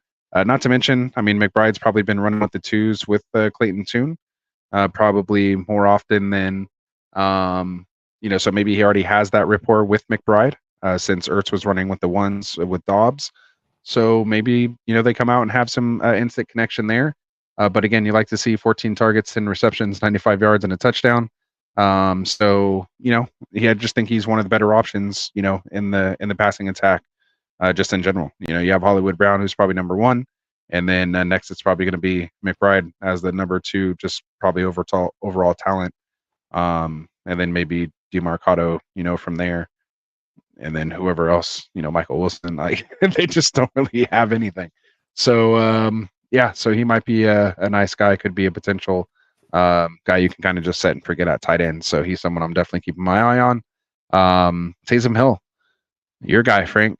41% owned on Sleeper, 35% on Yahoo, and my note on there just said he's him. Give him that respect. This man threw a 44-yard pass to Rashid Shaheed. Had 2 rushing touchdowns on 9 carries. Even got a reception for 14 yards. I think he ran like 9 routes. He literally does everything: backfield, quarterback, running back, tight end, wide receiver, like whatever you need, you can call on Taysom Hill. So And Kamara coming back he's a didn't slow affect him. start, man. But I mean, like, they could, this definitely shows why he's such a Swiss Army knife, and the guy could just go in there, It and doesn't make sense. basically Like, you should be able to he stop was a Taysom running Hill. back this week. Next week he might be the quarterback. The week after that he might go back to tight end. The week after that he might be a wide receiver. It doesn't matter. He's just playing offense. He gets the ball and he scores touchdowns. That's what the dude does. That's it. That's all you need. You can't, and you can play him at the tight end position. It's like, Yeah. it's I mean, it's ridiculous. yeah. For a tight end, I think there's worse options out there. Yeah. It's just crazy. If he hasn't shown enough consensus for you at this point, like even I've come around. So yeah. So there you go. Taysom Hill. Anybody else you got there, Mr. Tight End Whisperer? Tell us about tight ends over there. Logan Thomas. He's still been having decent games. He had a decent game here against Philly. 6 of 8, 44 yards. He did get a touchdown. And it's just it gets us like those zone defenses that he's doing well against. He's had some pretty decent games here this year. Kind of starting. They got New England next and Seattle. Maybe some tessellating against New England and Seattle, but then you got the Giants and then Dallas and then Miami. So, there's a couple games that you might be able to get in on there. And again, a lot of these guys we're just mentioning as weak waiver wire ads, or kind of like if you're streaming your tight end situation. So they're worth that start here and there, tight spots. Mm-hmm. Yeah, and I just mentioned Donald Parham. He's the other one. He finished as the tight end 10. Like I said, it's pretty deep. He scored the touchdown. So if you score a touchdown, you're pretty much in there. 12.3 half PPR points, 4 receptions, 5 targets, for 43 yards in that touchdown. Cole Kmet. I know Parham's ownership's not down there. Cole Kmet's just over. He's 69% owned on Sleeper, but worth mentioning. 10 targets, 10 catches, 79 yards, no touchdown. But again, Badgett, those rookie quarterbacks like targeting those tight ends. So, speaking of which, the other guy that I mentioned last week is Jake Ferguson at Dallas. Remember, I mentioned, hey, they're coming back off a bye. They had low ownership percentage. Dak does like to throw to tight ends, 47 yards and a TD this week, and they're getting 12.7 fantasy points, half PPR. And some of these guys, might need to replace TJ Hawkinson now because of the situation that's going on in Minnesota or something like that. Worth taking a look at. Yeah, 56% owned on Sleeper. I don't know what his Yahoo ownership is, but Ferguson should be out there for you. All right, so that'll wrap up our tight ends. Let's see what we got going in the chat, and we'll call it a night here at that 2.5 hour mark. So if you guys have any other last minute questions, make sure you get them in the chat now, or forever hold your peace. We'll be back here Wednesday. Huh? I just noticed that you said 2.5 hour mark now. I was like, yeah, that's why I was like, yeah, we got to get out of here. And usually you're like, oh, I'm tired, but that's how you know it's exciting. There's a lot of stuff to talk about this week. Yeah, there's a lot going on. So there we go. All right, so we were here with, let's see. We had Derek. I remember we answered his question. He said, thanks, guys. Have a good one. He's 6-2. He just blew out the last undefeated team in the league. Nice. So hope to keep rolling next week. So there you go, man. Keep those sleeves rolled up, man. Keep it going. Let's see. Gio says, Laporta has a bye. Which tight end off waivers, Hill or Njoku? So McBride's there too. So Njoku, McBride, Hill. I think we got to go Taysom Hill at this point, right? Until you show him not to. Further notice, further notice. It's until we see him not to. Yeah. Yes. Even Tycoon says Hill. So there we go, man. He's just getting used in so many different ways. And again, we were just talking this week. He was a running back. Last week he was a wide receiver / quarterback, though. Yeah, he had like 7 targets last game or something like that. Crazy. And I mean, he went from 12.8 to now 21.5 points. And if he has a 10-point game, you'd be happy. Right. I'm not saying he's going to get 21 points, but there you go. He says, thanks, bro. 8 to 10. For sure. He says, thanks, bro. Not to us, though. He was talking to Tycoon because we were probably talking about game balls or something. Who knows at that point? He said he'd normally say Njoku, but Arizona's the third best versus tight ends in fantasy. Surprisingly, yeah, usually they're towards the end. They're usually one of the worst historically, or at least the last few years. So let's see. Dr. Clutch, what's up, Dr. Clutch? If you're still here, he says, what are we thinking about Jordan Addison going forward? Cousins down. Are the Vikings going to throw as much without him? Yeah, I'm worried about him. Yeah, I'd say I'm worried. I mean, I feel a lot worse about him now than I did, heading into the game. That's for sure. I just don't see what it's, like they got to get a quarterback over there. Yeah. You know what I mean? That's why I had K-makers on my pickup list. They could go a lot of two backs. Both those guys might get like 15 touches each. Might be a lot of check downs going on when you get that quarterback there. He might not try to force it down the field. He might just check down. So could be, unless they're running screens and stuff to Addison, but he's been usually kind of the field stretcher. Kind of like JJ was used in those deep crossing routes, where it's been successful, being able to create that separation. So yeah, as far as the offense as a whole, yeah, I don't think they're going to be up there as running the most pass plays in the league anymore, unfortunately. So there we go. Frank, do you know Jersey Mike's and Jimmy John's? Do you have a Jimmy John's up there? I never heard of Jimmy John's until I came down here. John's. Oh, really? Oh, okay. Oh, no, we have a Jersey Mike's. I'm sorry, we have a Jersey Mike's, not a Jimmy John's. Oh, okay. Jersey Mike's have you does heard a lot of sauce on the, like a funky like stuff that they put on there. I don't know what it is. Yeah. Have you heard of a Jimmy John's before? No, yeah, we have a Jimmy John's in like Dublin, I think. I've only had one time, and I wasn't impressed with either one of those. Jersey Mike's Really? probably over Jimmy John's. Okay. I mean, unless one of them wants to sponsor us. So why you got to throw these kind of questions up here, Tycoon? You're messing up our sponsorship opportunities, my guys. I'm just kidding. I kind of like Jimmy John's a little better, but that's just me. All right. So let's see. Smokey Cat says, "Good night, guys. Great stream as always. See you Wednesday." All right. So we'll see you, man. Appreciate you coming out, hanging out with us. Total degenerate. So we appreciate it, man. A lot of degenerates in here, man. We're still over double digits. Hopefully, got double-digit likes on there. Make sure you guys hit that like button if you're subscribed, and if you're not subscribed, hit that subscribe button, then hit that like button. So there we go. Dr. Clutch says, "Oh wait," he said, "Is Mostert to sell? Seems like he's getting the ball a lot less." Oh, Mostert, yeah. Mostert is. Yeah, we've kind of been saying sell him. Yeah, since we're trying to sell him high. Yeah, I mean, you're kind of selling low now. Back, and it's just going to hurt him. I mean, I have him in the Dynasty League, so I'm not going anywhere with him. But hey, you never know. Yeah, you kind of got to just ride that out there. Because again, Achane could get hurt again, so there's always that option. Like, don't feel like if you're stuck with them, you got to drop him or something. Like, Achane could get hurt again. Like, you never know. So yeah, he says D-Hop had a lineup lock. D-Hop a lineup lock with Levis starting. He really should have never been out of the lineup. I just feel stupid for getting him out of my lineup in a couple places, but I did have other options and I did win my week. But like I said, I mean, he popped off, so it just sucks not getting those points for potential tiebreakers later. So that's why I was kind of mad at myself. But I've been basically a D-Hop truther this whole time up until this week. It was the first time I actually sat him in a couple I'd fire weeks, him up so. still, though. Yeah, Thursday night, yeah, he's in there. So there we go. He said, never even had Jimmy John's he never had anyway. Jimmy John's? Oh, okay.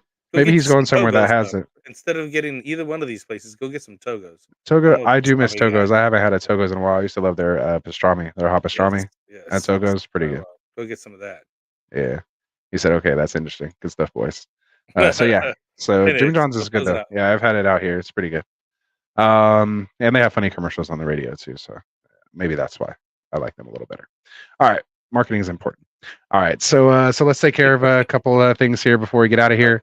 Of course, we got to tell you guys, of course, about our boys over at UnderdogFantasy.com.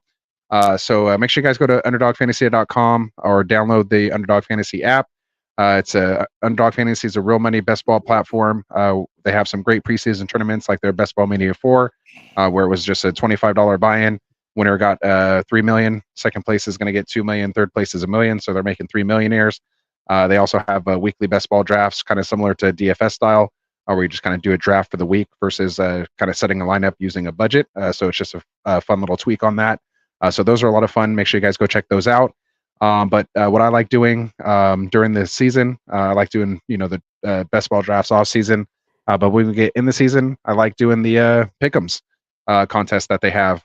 Basically, you just pick higher or lower. Yeah, it's a lot of fun. You're just picking. I missed making $100, man, by one pick last week. Remember, or a week before with Hollywood Brown. Yeah. By like 4 yards. I missed it by like 4 yards or 2 yards or something like that. But anyway, higher or lower for a player's projected rushing or receiving yards, touchdowns, completions. They even have like defensive players. You can pick higher or lower versus how many tackles or sacks or interceptions they may get. Basically, you can win up to 20 times your money. And then they even have their 100K sweepstakes where they used to do 10 people getting, I think it was $10,000. Yeah, 10 people getting $10,000. Now they're doing at least 1,000 people getting $100 each, just for including their feature pick on their contest entry form. So make sure you guys go check that out. Just again, over 1,000 lucky people, and for every point over that, if you do pick, or if the guy does get higher than whatever, like let's say it's 56 yards, for every yard over the 56.5 yards, they're going to give out $100 to an extra person. So if he goes 20 points over, they're going to give out $100 to 1,020 people. So hopefully that makes sense. Not too confusing there. I might have confused myself. So make sure you guys go use that promo code Get Right. When you guys do, not only will you get 100% deposit match when you make that first deposit, now up to $500. So you make a $500 deposit, they will give you $500. You also get their new customer special. In addition to that deposit match, when you use that promo code Get Right. And so this week it's going to be, as you guys see here, can you pick it higher or lower than half a total yard? So basically it's a free pick. So make sure you guys go to underdogfantasy.com or go into your app store and download the Underdog Fantasy app today. Use that promo code Get Right and get in a pick'em contest now. All right. So we appreciate that, you guys. Again, use that promo code Get Right. Help support the channel here. And then, of course, Frank did mention it earlier, but we got to give a little more love here to our affiliate podcast here, Tim and AJ over at the Fantasy Frontline Podcast. He was on Sunday taking your start set questions as well, Sunday morning. We have the Check Down Podcast with Cody McGoats, Shirtless Pat, Greg, and the fellas over there. They're usually on Wednesdays, and then they talk all things football, not just a fantasy spin, so it's a lot of fun just talking just some overall football with them. And then coming soon is going to be the Dead Zone Fantasy Show with our boy Dim Boys. You guys know him as Adam J, or maybe I know him as Adam J. You guys know him as Dim Boys out here in the chats with us, and one of our very first subscribers. So we appreciate him and look forward to having the show here on the airways. So with that said, man, Frank, is there anything else you want to say before we get out of here? We're going to finish off with Dr. Clutch here. So he came in with what are you guys' thoughts on Pollard? We were already talking about him, a little worried. We do feel that touchdowns will come. I think some guys were looking to trade on and move on him, but he's sitting at 3 and 5. So, sorry, I didn't want to cough into the mic here. No, so yeah, good. it's just it is hard sledding. You just kind of go with it, unless you got better options. You got to keep plugging away. Eventually, he will hopefully get those touchdowns and get the yardage and get that game that you need from him, and let go better. But at this point, I don't think you're trading him too much to get too much from him. So you almost kind of got to stick it out. What do you think? Yeah, I think you kind of got to just hold and see what happens. He does face some tough rush defenses there in the NFC East. But we never know what's going to happen. I do like that he does play a good amount of games, in a dome. So those are just some of the things you're thinking of. If you could package them to get somebody else, but like I'm not, getting Josh Jacobs, coming off a good game. I'm not trading, Pollard for Jacobs at this point. I doubt the Barkley owner is going to get him. I don't think I'm quite ready to swap Henry for Pollard. They're kind of like almost the same thing, at this point, unless Henry keeps rolling off these, 100-yard games. And then, maybe you can get Bijan if you think, that owner's there, maybe Jonathan Taylor. It's just, your options are kind of limited. If anything, you might be trading down talent-wise, so to speak, to somebody who's kind of overperforming. versus, you know, your guy who has all the right situations set up, no competing back, part of a good offense. They just haven't quite, you know, he hasn't quite produced at his ceiling yet. So, you know, it may take a game or two, and he could just come in and be a league winner for you here at the end of the year. So, again, you know, with these running backs, sometimes you got to be a little patient. Just remember the weather's starting to change now. These teams are going to go from, you know, being able to throw it around to having to run the ball, you know, in bad weather, windy games, things like that. So just kind of keep that in mind. We're going to see these passing numbers and receiving numbers go down a little bit, and probably see the rushing go up. You know, you instead of having, you know, just 3 guys with their 100-yard rushing weeks, you know, we might have closer to 5 or 6 guys that are hitting that 100-yard rushing mark because teams want to keep the ball a little safer in their running backs' hands. So that's what I think. That's just crazy that this we only had 300-yard rushes this week. That's so crazy. Oh, and see, look at before we get out of here, Frank, I got to test you. How many 100-yard receivers do you think we had this week? No looking up. No looking it up. I'm gonna go probably like a 10.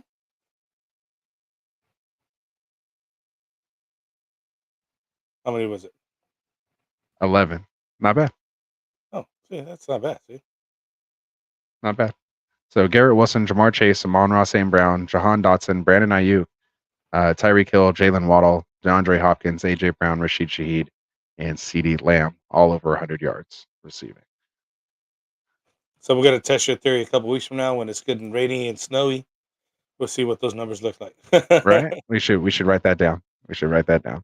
All right. So there we go. Dr. Clutch just said, yeah, I mean, yeah, I'm 3-5, but I'm top 5 in points scored before team stats get updated after this week. Plus, he's getting most of the points scored on me, so who knows? Yeah, I've had those years, man. Yeah, I hate that.